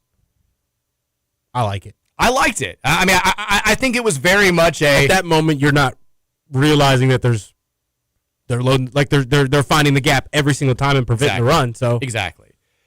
If you had done the same thing with the game going the way that it had in like the middle of the third quarter, then I would have been like, all right, what are you doing? Yeah. This was the second possession. And it felt like it was Jeff saying, yeah, if we can't get a yard against these guys, what are we doing? And but from that moment, that was your learning experience right there. 100%. Should have been to the outside of that from that moment. 100. I could not agree more. And I don't know why we kept. It was like he refused to believe what all of us were seeing. That they were just plugging up the middle of the field, and they weren't going to let us gash them in that way. Like, change it up a little bit. I could not agree more. But at the time, I was like, let's go for it. Now, if we had gone, like, we ended up punting it, 4th and 2 in the fourth quarter to give them the ball back late. Like, that was the one where I was like, if he goes for it here, I don't care if we get it. It's a bad decision. Like, you've got to punt the ball away with this game being the way that it is. And that's fine. All right, we got to go to break. When we come back, more from you guys on the Game Day Men's Health text line. 502-414-1450 is the number. We also have a couple of other things to talk about that we have not touched on just yet. Couple of belated thoughts from the college football weekend that was. We also have a game time for Bowling Green that we can discuss. We'll get to all of that in hour number 3. Keep it locked right here. 1450, 96.1. It's the Mike Rutherford Show on Big X Sports Radio. Ooh, the wheel in the sky keeps on turning.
It's the third hour of the Victory Monday edition of the Mike Rutherford Show, presented by United Mechanical, 1450 96.1 Big X Sports Radio. Reminder, if you've been hurt in an accident or on the job, the Collier Law Firm, which is the sponsor of the Jeff Brom Radio Show, they've got your back, not your wallet, which is why their attorney fees start at just 25%.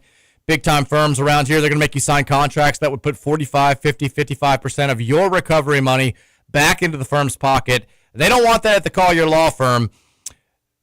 They, again, have your back, not your wallet. Give them a call today, 502-736-8141. Visit them online at collierlawfirm.com, COLYER lawfirm.com. We found out today, obviously it's bye week. We'll have some bye week shenanigans going on for the remainder of the week. But the next opponent for Louisville is going to be Bowling Green. And the game time and the TV designation is out for that one. Cards will play the Falcons at noon on Saturday, September 20th. The ACC network will have the television coverage there. Bowling Green bounced back a little bit, I guess, from they didn't look great against Scott Satterfield and company, but they didn't look terrible. They played, I think, a better game, it looked like, from just the box score than they did against Lafayette in week one. But they lose 34-20 to Scott Satterfield. That's the line now, Roman. I think since he was like a 24-point favorite in this game, of course they didn't cover because it's Scott. If we don't beat Bowling Green by more than 14, I'll die a little bit inside. It's all that time to prepare for them, all of the things that you know you needed to fix. We should be just fine. It's time to go. Now, they don't have a bye week. They will play Liberty this weekend, 9:30, a 5 o'clock kickoff on ESPN+. This will be their second home game of the season, and then they'll take on us at noon on the ACC network. It was also just a good overall weekend for U of L sports. We talked with John Michael Hayden on Friday after the Louisville men's soccer team upset number 1 Stanford. We also had the volleyball team going out there having a nice, the first 4-set win of the season came yesterday against Illinois. They took them down in 4 sets. The women's soccer team continued to roll. They've been fantastic since their only loss, which I think was their second game against Vandy. They take down Dayton 2-0. Men's soccer is continuing to look great. They'll play Ohio State on Tuesday. Overall, women's basketball got a 4-star commitment. They did. She's got like her nickname's Peanut, and she's got the fro like Chucky Hepburn. I'm already immediately in. People are like, oh, she's only ranked number 56. I'm like, she's going to be a star. I was scrolling past it pretty quickly when I saw it. I was like, was that Chucky? At first glance, the hair is almost identical to Chucky Hepburn's hair. Overall, right now, Louisville Fall Sports, 20 wins, 2 losses. You're the Cardinal? Doesn't get better than that, Mike. So far, so good. Field hockey did get beat by Drexel on Sunday. I think they fell to 2-1 or 3-1 with a 1-0 loss to Drexel. But overall, Louisville Fall Sports right now, 20 wins and just 2 losses. We're feeling good. I know there's no football this weekend, but there is a gigantic volleyball showdown Wednesday night on ESPN. Louisville, the number 3 team in the country, is taking on Texas, the number 2 team in the country.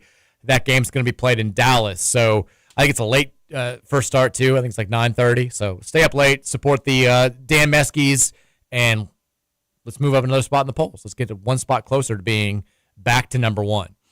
We've also got some basketball news to talk about. Michael Brown, there's a good story today on WDRB.com that Eric Crawford helped put together talking about Michael. He had some media availability on Sunday as he was hosting that basketball camp that he was putting on for local kids.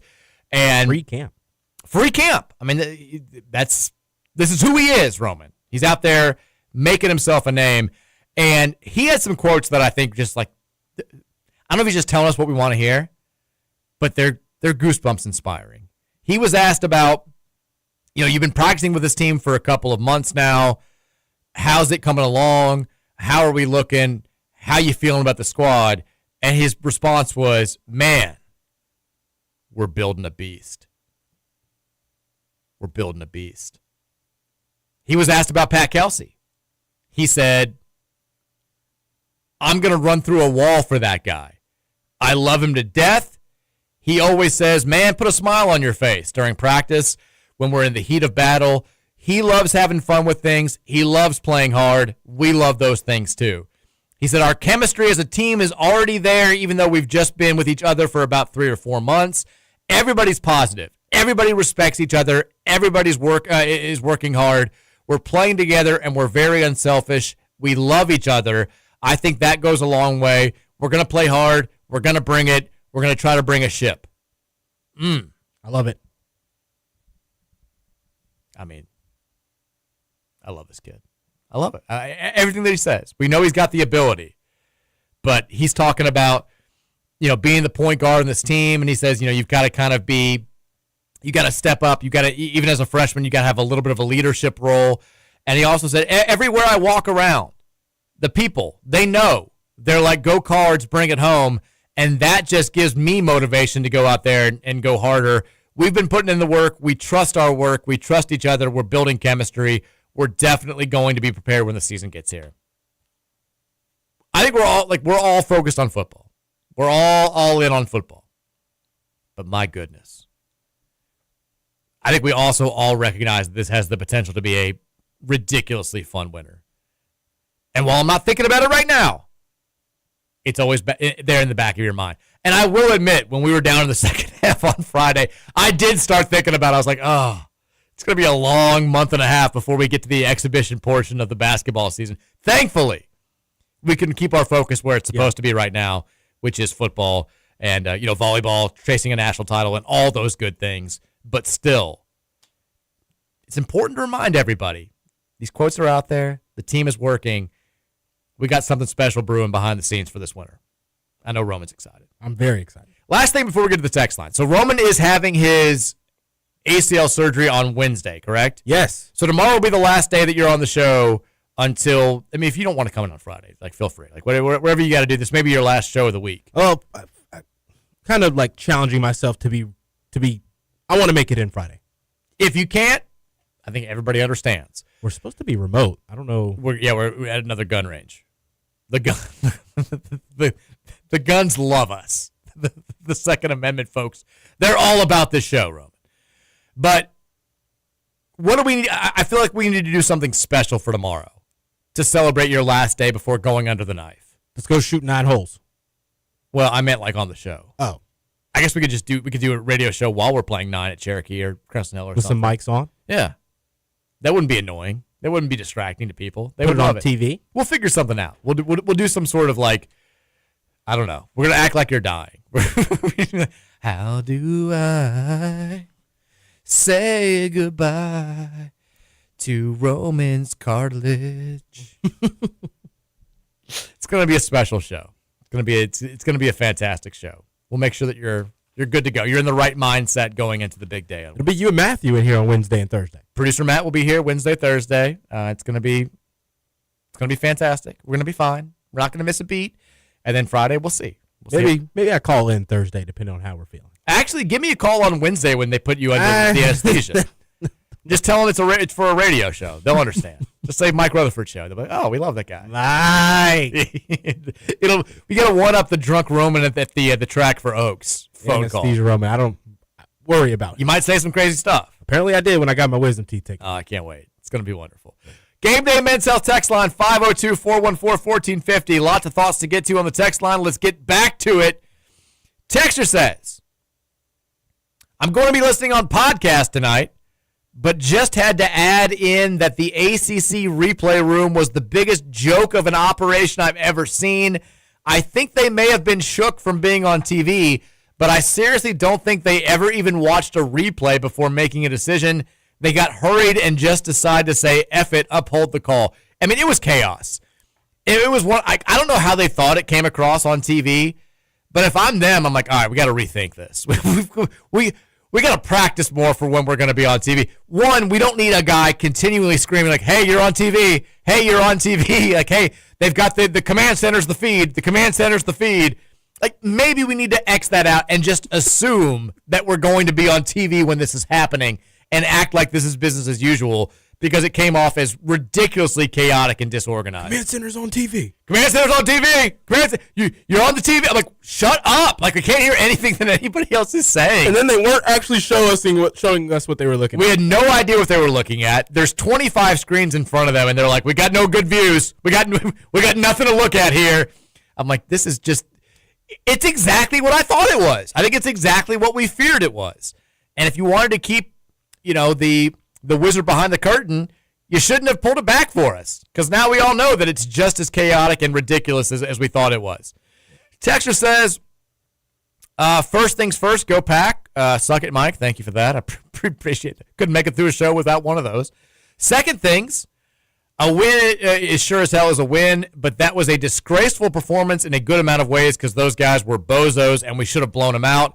We could go 7-5, or we could go 10-2. Who the hell knows? Lastly, I'm finished claiming the Ravens as my backup team because of Lamar. That team is damaging his legacy, and I wish he would have left. Jair was getting torched. My Packers letting him go didn't bother me much in the first place, and if he's going to play like that, it bothers me even less. It was a bad night for Jair Alexander-Roman. I don't know. And you said you saw the end. That's pretty much all you needed to see. He got cooked like 2 or 3 times just in what I watched. I mean, I definitely figured out what number he is now very quickly because you could see it on the back of his jersey chasing after the guy that was 5 yards behind him the entire game. It was bad. He was bad. No way around it. No ifs, ands, or buts. And the Packers, yeah, they're definitely looking like they made all the right offseason moves, letting him go, bringing in Micah Parsons, getting that. I mean, look, that everyone laughing at the Jordan Love MVP talk. I'm looking a little bit better today. He looked awfully good, at least early on in that game. Texture says, is there any chance that you know when/why the football team stopped doing the high five lap after a home football win? Is this another part of the new era that we have to deal with now? Are they too good to take a few minutes to show appreciation for us peasants/the fans? I don't know. This texter DM'd me on Twitter asking about this. This text came up, I think, multiple times last season. I don't know. I mean, I thought it was a cool post-game tradition. I think it was something that the young kids that went to games really looked forward to. I can't give you an answer. I don't have an idea of what happened there. I told him you'd know. Well, God, thanks. I don't know. I mean, I don't know if it was like a Jeff, like, F them kids type moment where he's like, I don't give a damn. Like, we got to get back into the locker room and talk about stuff. Or if it just kind of went by the wayside because nobody told anybody that they did this under previous regimes. But, yeah, it was. I'm sad that they don't do it anymore. Maybe they just feel like we got to get everybody back in the locker room. And I mean, Jeff he's all about expediency. He's very much business oriented. He just wants to get in, get out, and move on to the next thing. I don't know if that's why this is happening, but yeah, we haven't done it the last couple of years. I know that for a fact. It's something else I was going to say that I can't remember. Lost my train of thought. So sorry. Texture says, James Madison isn't an FCS team. No, they're not. Group of 5 team. Did I say that early on? If I did, that was a mistake. Texture says, Scoots heard Roman say minor and got excited. Leave Scoots alone. Speaking of Scoots. What about Scoots? I'm going to be doing some Cutler analyzing with him on this Saturday, Mike. First time doing play-by-play. At first I thought you said cuddler, and I was like, oh, no. What are you guys doing? Cutler analyzing. Midway college football. So Scoots is on play-by-play. You're the analyst. Yep. And then the next game 2, I'll be the play-by-play. He'll be the analyst. Game 3, it's all me. He's leaving me out in the wind to do it all myself. I can't wait to listen to this. When's the Home Shopping Network show starting? Not even sure about that one yet. I'm ready for it. I'm still ready for that. Told him I'm down to do it whenever. Text that I blame those ugly upside-down Ville hats that I'm seeing everywhere. That's someone's first text in like 5 months into the show. We've talked about the backwards hats or the upside-down hat. I don't get them. I recognize that they're cool. I feel like they're kind of going out of style a little bit, though. But it's just, like, I get that I'm not cool anymore, but that's one of those things that I feel like even if I was Roman's age, I wouldn't buy into that trend. I just don't think that they look good. I don't understand it. I don't know why it's a thing. And it's not just Louisville. They have them for UK. They've got them for like every program. I don't get it.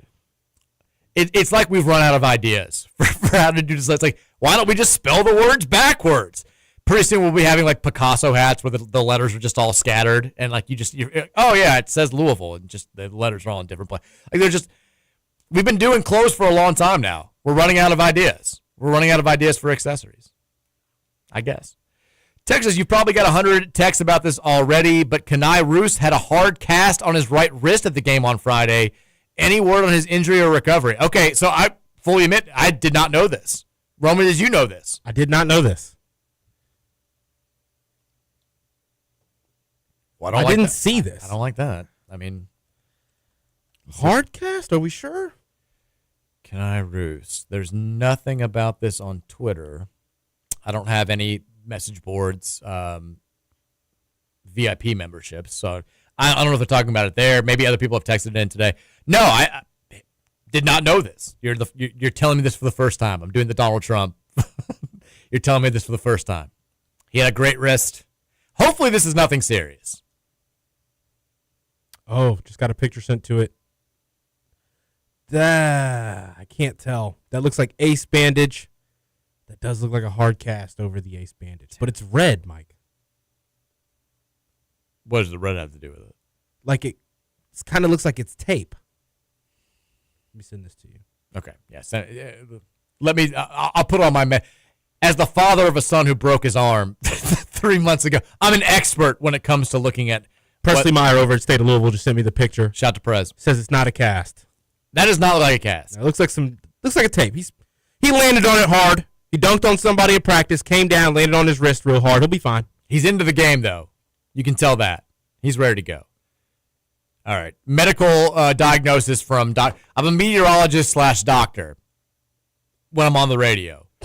And we all know about my meteorology skills. 1 for 1 this year. I'm saying he's going to be ready for October 24th against Kansas. Is this a guarantee? No. I did the guarantee more seriously than that. I mean, those of you who work in the medical field know that you don't give out guarantees like that. Like when John broke his arm, they were like, he'll probably be okay. Yeah. Like they're like, you're literally not allowed to guarantee. Like we're 99% sure he'll be good in 4 weeks or 6 weeks, but we can't say that definitively. You can't say anything definitively, Roman. I know that. So I'm saying he should be good to go for October 24th, but I can't guarantee it. But I'd be very surprised in my medical expertise if he wasn't good to go. Texas, I completely agree with Roman's take. JMU was stacking the box and the coaching staff didn't adjust. It doesn't matter how good your offensive line is if the defense is going to bring 7 or 8 guys every play. I think if Jeff adjusts earlier on and we take the top off the defense in the first half, and then the run game would have opened up and we would have won by a much more comfortable number. I think you guys are right. Yeah. Why not come out like you did against DKU? This was one of the things that frustrated me back in the Charlie Strong era, which there wasn't a ton that frustrated me. We won a lot of football games. But in short yardage situations, when teams would like put like 8 or 9 guys up there, we still would just try to run right up the gut. And he would kind of say, like, it's a manly thing. We're bigger than them. If we can't get a yard, then we're not a good football team. And it's not like it's a numbers game. When you've got 7 guys to block 9 or 6 guys to block 8 or whatever it is, like the numbers are just against you. It doesn't matter how, like the texter says, it doesn't matter how good the offensive line is. If teams are selling out to stop the run and they've got a decent defense, they're going to probably do a pretty good job at stopping the run. And we just didn't adjust. The more frustrating thing to me, and you brought this up early on, is that we run that toss sweep to Isaac when we're not getting anything between the tackles. And the toss sweep, it works. We get outside, he goes for 8 yards, and then we just didn't go back to it. It made no sense whatsoever. The only time that we tried to run outside again was that dumb reverse call on 3rd and 2, which everybody, I think, was like, what? We've run, I think, like 1 successful reverse since Jeff got here and 4 or 5 really bad ones. The reverse just, if you watch football across the board, it rarely works anymore at all. Like, people sniff out reverses pretty quickly anymore. And they had the one with the offensive line going far left with Kewan Brown. Like, shift the whole line like that. Like, move the line if you want to run up the middle a little bit and give them a side to actually go to. Didn't understand trying to go right up the gut. It didn't seem like we adjusted the way that we should have, which was surprising to me. I thought in the second half we would come out and do it, and there was kind of more of the same for a decent amount of that half. Texas, I can't help but to think the play calling was Brom insisting on imposing our will on them or playing the way that he wanted to play a game instead of taking what the defense was giving you. That's the only thing that I can think of, is that it was I'm trying to hammer home this message into my guys. Like, yeah, you've got to be able to, like, we should be imposing our will against this group of 5 team, and we're not. And we're going to keep doing it until we do. And then maybe, like, I guess it's okay because we won the game, but if that mentality had gotten us beat, like, I don't think anybody would have cared that he wasn't changing. Some people were saying we're trying not to show a ton of the playbook until we play, the conference games, the ones that matter more moving forward. I don't know if that's true either. It's almost kind of like a little bit of you just got to fight mentality, Mike, and I don't know if I like that. Don't say that. That's too far? That's too far. That mindset within that game, though, that's what it was resembling. I'm about to kick you out of the studio. That was uncalled for. Absolutely ridiculous. Jeff Brom won more games in one football season than Kenny Payne did in either of his 2 seasons. Don't ever do that again. I'm just saying, I'm frustrated with Jeff, too. I'm frustrated with the way the team played on Friday night. Do not ever do that again. Okay. Don't. That was too far, I'll admit it. I got the heebie-jeebies, Roman. Thought Jeff was better than that, and I know he is, so I didn't understand it. I get what you're saying, though. Let's push him around. Like, let's keep. At a certain point, it's like it's not working. Let's change it up. Texas says Scootator texted in, said credit to their coach for having them ready to play and everything, but he was also kind of an idiot. Before we started full selling out when Sluka was in at quarterback, there was a 4th and 3, and he brought the other guy back in, and I absolutely breathed a sigh of relief.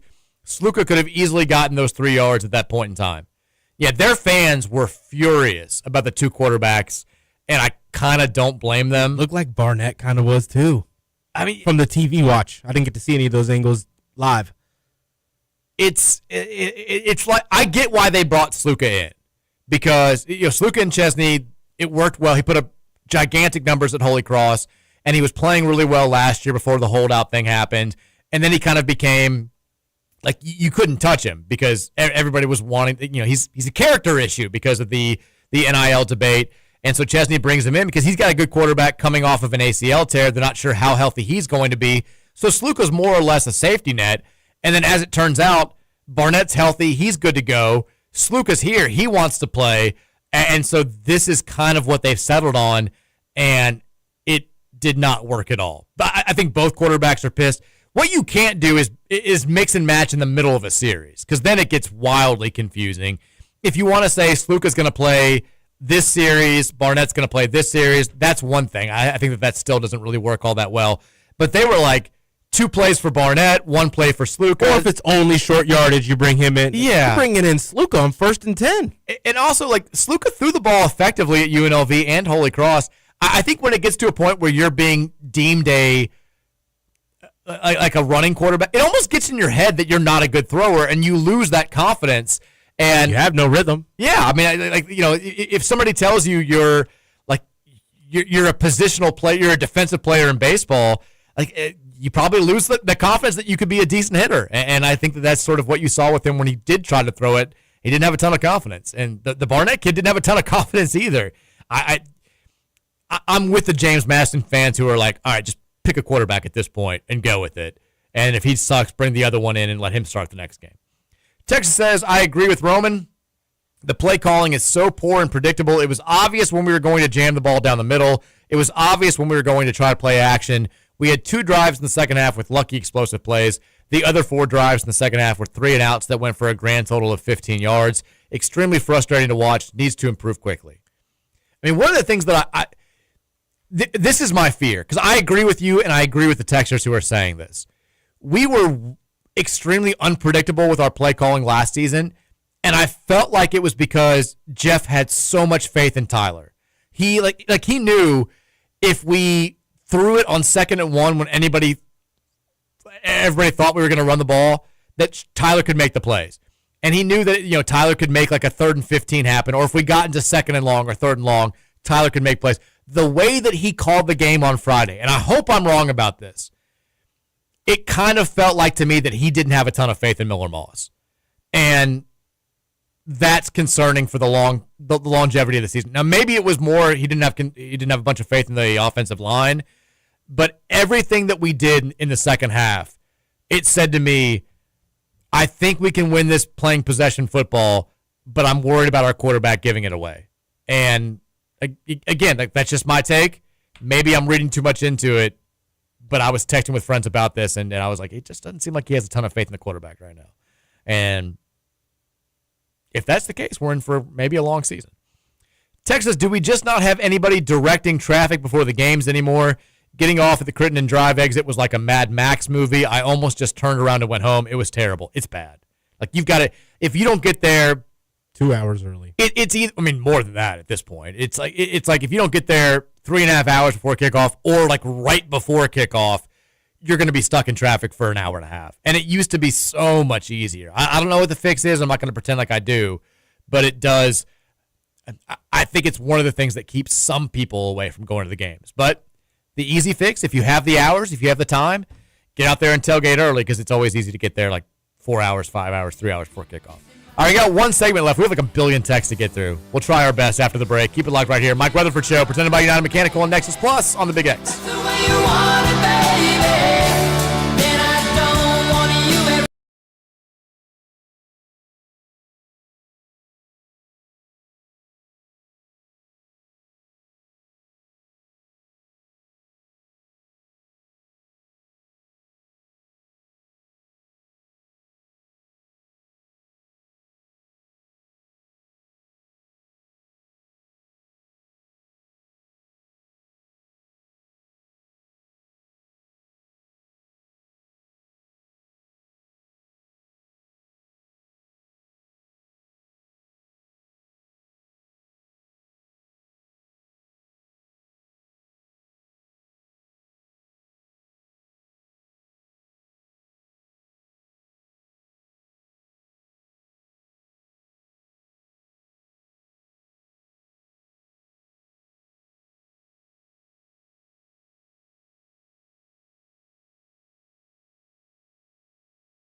All right, it's the last segment of the Monday edition of the Mike Rutherford Show, presented by United Mechanical and Nexus Plus, here at 1450 96.1 Big X Sports Radio. We do have Monday Night Football going down tonight. They're not doing the two games for week one like they've done the past few years. It's just a solo game tonight. Vikings-Bears, 8:15 kickoff on ABC.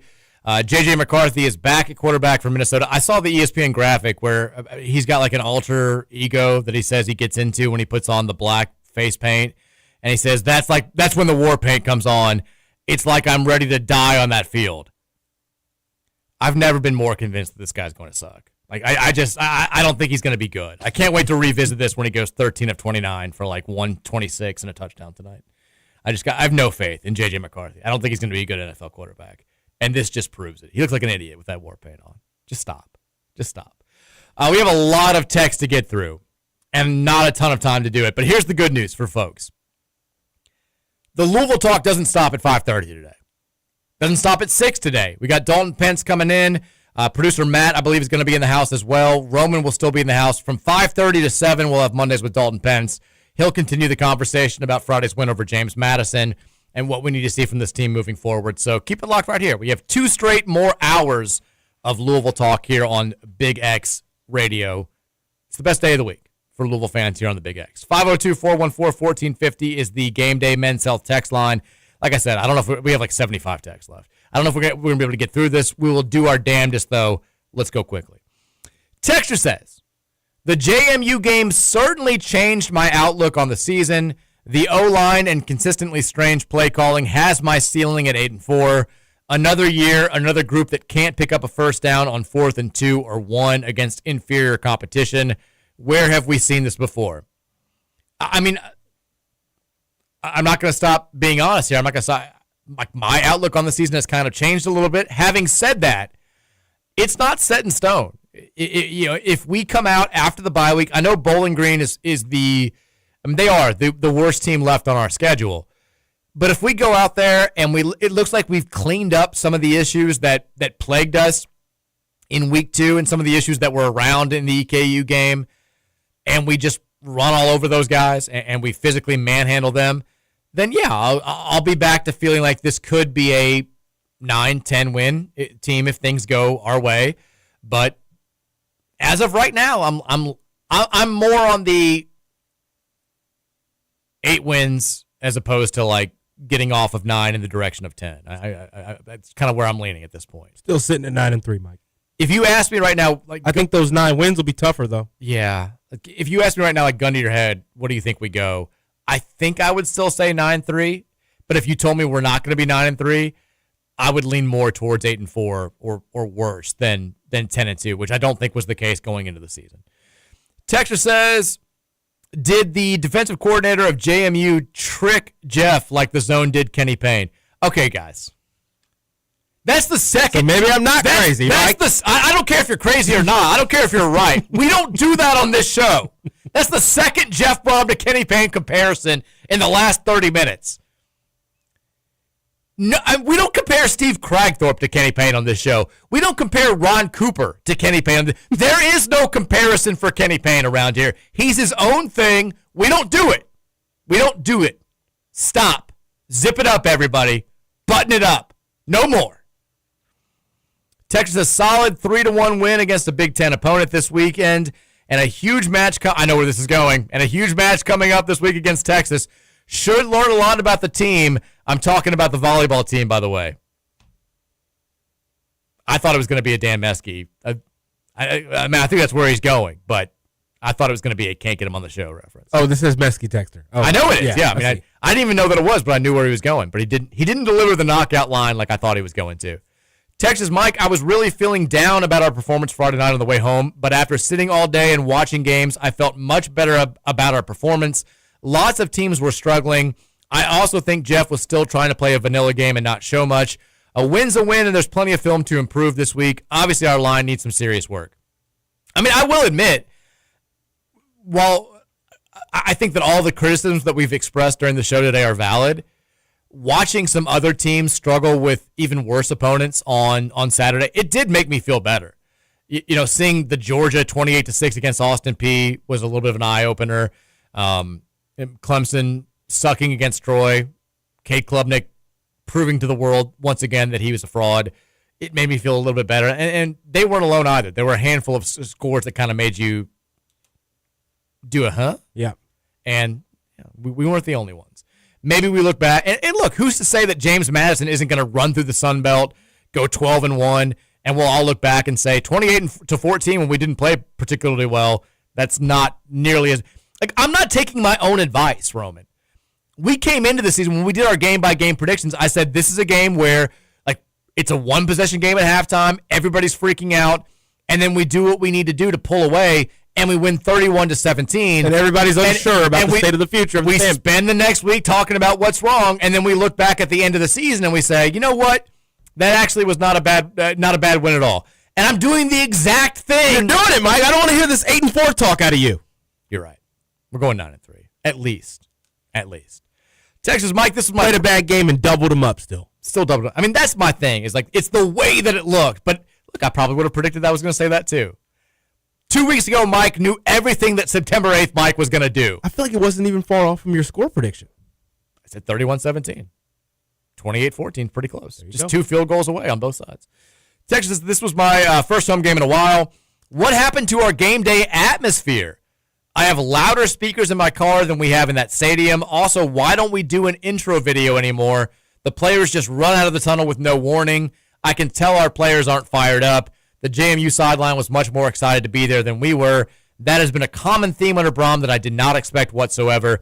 What happened to chair throwing, or do I or do not I not have a pulse, Brom? We haven't gotten that yet in 3 years with Jeff. We haven't gotten like chair throwing or like street fight between the whistles, like one of those types of pregame speed. Maybe it's coming, or maybe we just haven't seen it. But I can't speak on this because I haven't been to either one of the first, either two of the first games of the season. Roman, you were there. Do you feel like the game day atmosphere lacks something that you've seen in past years? I'm not going to judge a 7 o'clock kickoff on a Friday as our game day atmosphere 100% fully. Mike, I something about the memories I've got from those 2023 tailgates and even maybe 1 or 2 last year does feel like the atmosphere amongst all of the fans is more hype. There's more craziness to it. There's actually also more fans out there right now, I think, in the tailgates than I feel like there has been in the last 2 seasons. So it's I feel like we're getting more fans slowly but surely each year, but we're also kind of losing that craziness aspect of our football fan base, at least a little bit in the tailgate atmosphere. But I mean, there's still guys that go crazy in the tailgates, Mike. There's still groups out there that are way too drunk to be going into a football game in their groups of 20 to 30, and they're going fine. in there. They're good. They're fine. That's who we are. That's part of the aesthetic. I thought in game, I heard CARDS chants standing by the tunnel in week 1 for 20, 30 minutes straight from people walking in. Every time they hit the tunnel, every group that's hitting the tunnel as a group was chanting cards. I get that's not the same as groups of 60 and 70 at a time doing it like I've seen the videos in the past, but I don't know. I feel like there's more people feeling positive about Louisville football than ever before. I do think we need an intro video. If that's not happening, you need something to at least let the fans know that the team's coming out of the field. There's got to be some build-up. If not, it's just like, oh, here we go. Like you got to do something. Texas Moss got 0 time all night, and that scariest thing is how it's a weak-ass group of 5 D-line.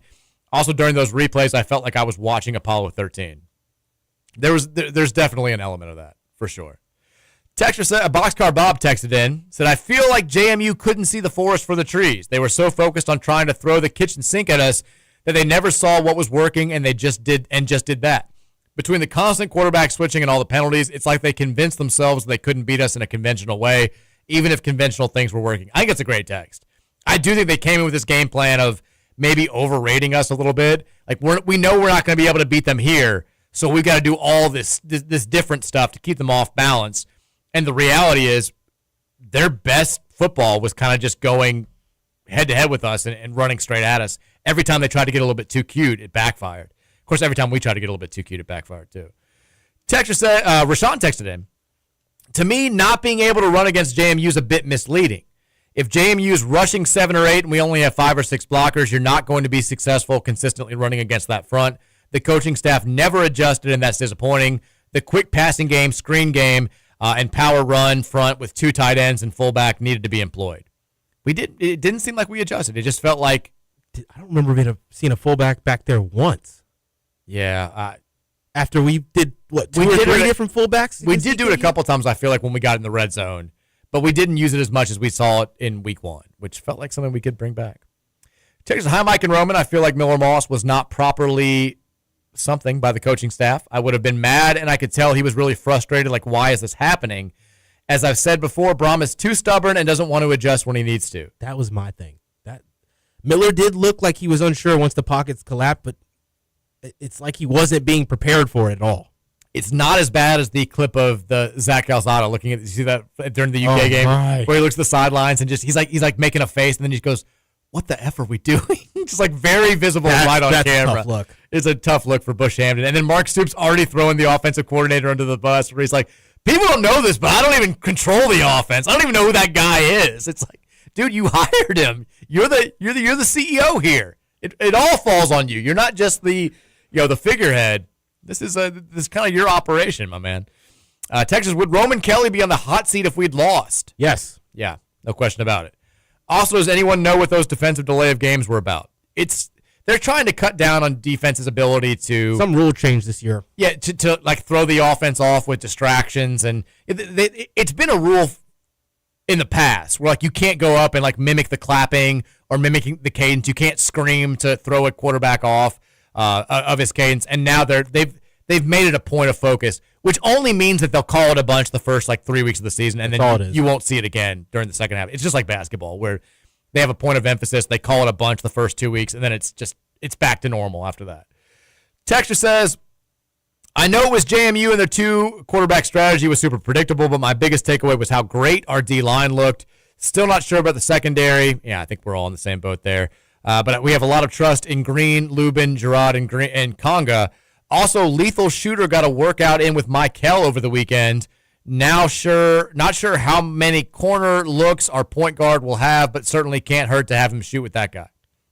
I don't know who lethal shooter is. You don't know who lethal shooter is? Don't make me feel bad about this. No, I don't. He's a social media shooting coach. Basically, he got famous through social media. I figured it was something like that. But he does like these challenges. Like he'll make a rim that's literally 1 centimeter difference from the size of the basketball radius or diameter, and he'll.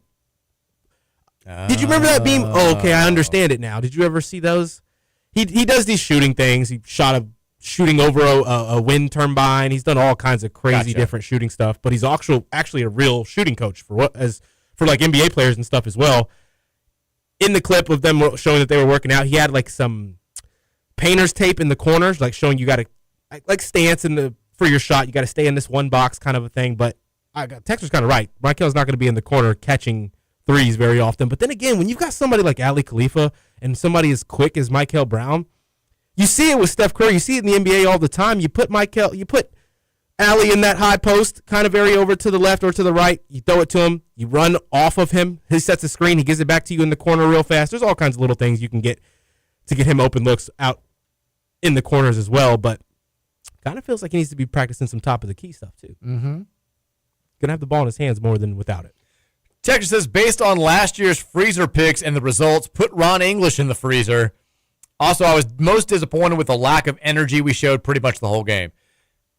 I'm kind of concerned about this, too. It seems like a little thing, but I want to see more bounce from this squad. It just does. We don't seem to have. I felt like we were hitting hard, and I think we were hitting feisty. hard, but I want to see the sidelines into every play. I want to see guys going nuts. That's fair. I think a little bit more. Maybe they're waiting for the bigger games, but my God, I mean, we said all week this was a test of maturity, and it was on the coaching staff to make sure that these guys were focused and knew that there was a team coming in here this week that could absolutely beat them if they didn't play their best game. And they didn't play their best game, and they absolutely could have lost that game. Texas, I have an opinion on Braum. He's a good coach and developer. He can get the most out of a team for an upset, but it's hard to replicate that energy every single week, and it's why he falls flat. I think it comes down to talent, and that's my biggest worry. You see the big power programs always have a down week, but in their down weeks, their size, speed, and talent all over the field is so big that it dwarfs the strong effort. We have talent that can beat a Notre Dame or Clemson, but it's not a team so good that it can sleepwalk against a James Madison or a Stanford. I do think the team's success is more to do with the coaching. Now, can we still make the ACC title game and get an auto bid? Absolutely. But this isn't a special team in terms of talent all over the field. I don't think it is. I think we knew that, though. I mean, those talent rankings or whatever, I don't know how they calculate those, but they have us as the 50th most talented team in college football. Now, I think you Got can about 2 important guys at every position group, and that's about it. that's always kind of been Louisville football. Yeah. Is you've got a handful of, in your best years, you've got a handful of special players, and then you've got enough guys around them that are good enough that with the right coaching, the right scheme, the right game planning, you can go out there and beat the teams that you're supposed to beat, and then also with a couple of breaks, beat some teams that are just naturally more talented than you are. But you've got to rely on your special players making special plays, and that's kind of what happened for us. I think Clev Lubin has the chance to be special. He makes the biggest defensive play of the game.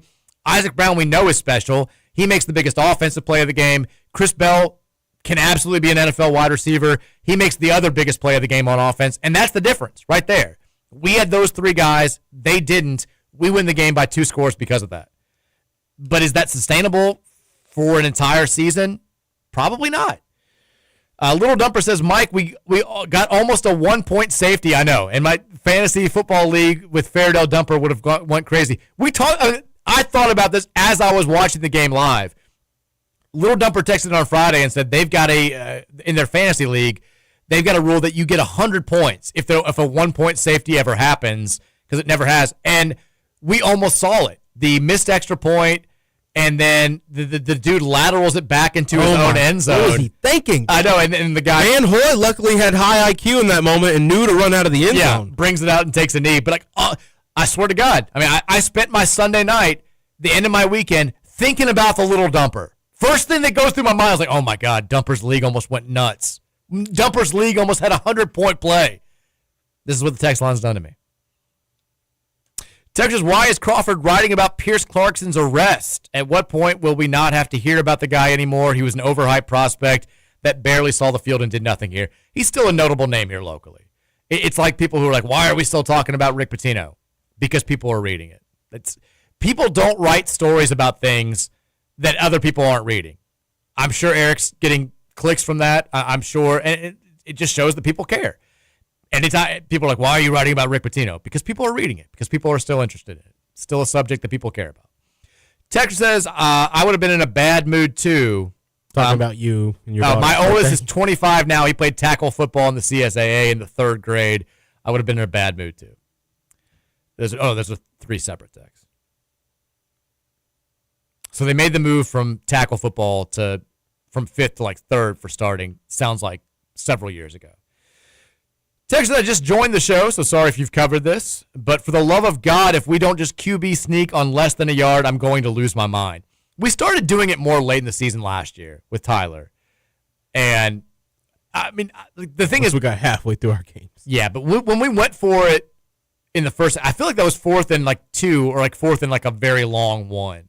So I think that was a little bit too far for us. I mean, I don't think QB sneak would have worked there based on how much they were killing us at the point of attack. But we need to do something different, clearly. Texas, Braun better work on some quick hitters in the passing game. Teams are going to blitz the hell out of us going forward. No doubt. Quick hitters didn't work if you're getting draped over and they're not calling it, though. They didn't. Texas, Bowling Green may be a lot tougher than we are thinking it should be. Even though it's Satterfield, they still played them close. Last year, they lost to Texas A&M and Penn State within 1 score. Wouldn't be surprised if we get similar vibes next week versus them. They did lose almost all of their best players from that team. They lost their head coach to the NFL. They brought in Eddie George. I think there's still a little bit of a mystery. They didn't, their box score against Lafayette was wildly unimpressive. Keeping it within 2 touchdowns against Cincinnati, still a little too early to say how impressive that is. But yeah, they're an FBS football team. If we play like crap again, they could make it much scarier than it has any business being. Texas, Mike and Roman, am I overreacting to the number of carries given to the 3 running backs? 22 carries combined for Isaac, Duke, and Kewan seems pretty low. Do you agree? Well, we only threw it 23 times. We didn't have a bunch of plays because it was such a... They had the ball, so that almost, is that a bad word there? They had the ball a lot. Yeah, they won the possession battle. 15 more minutes of possession than us. Was it that much? 37 to 22 minutes? That's ridiculous. And then, we had a couple of nice drives, but our drives primarily were either 3 and outs or huge plays. The Isaac Brown drive is 3 plays, and he runs it 78 yards. The Chris Bell touchdown, 60 plus. And then we had a bunch of we didn't run very many plays. So And they kept running it for 2 or 3 yards over and over. yeah. So we kept it. We mixed and matched as well as we could. 23 passes, 22 runs. It was just that we didn't have a bunch of plays. Texas regarding Moss eyeing his targets. Even the Chris Bell TD, Moss barely even feigned to Isaac in the backfield. Had his eyes on Bell the entire team on route. I think that gets read and picked off for 6 against a better opponent. The staring down receivers is a thing. There's no. We talked about it after week 1. I don't think there's any question about it after week 2. If he doesn't stare down a receiver, he still locks onto a side, I've noticed. He had somebody out to the flat 2 or 3 times wide open on the short side of the field. And I'm just thinking, if he just would have looked. Again, he doesn't think he has the time, but got to go through his progressions faster, Mike, and he's got to go through all of them. Okay. I agree. I think you're right.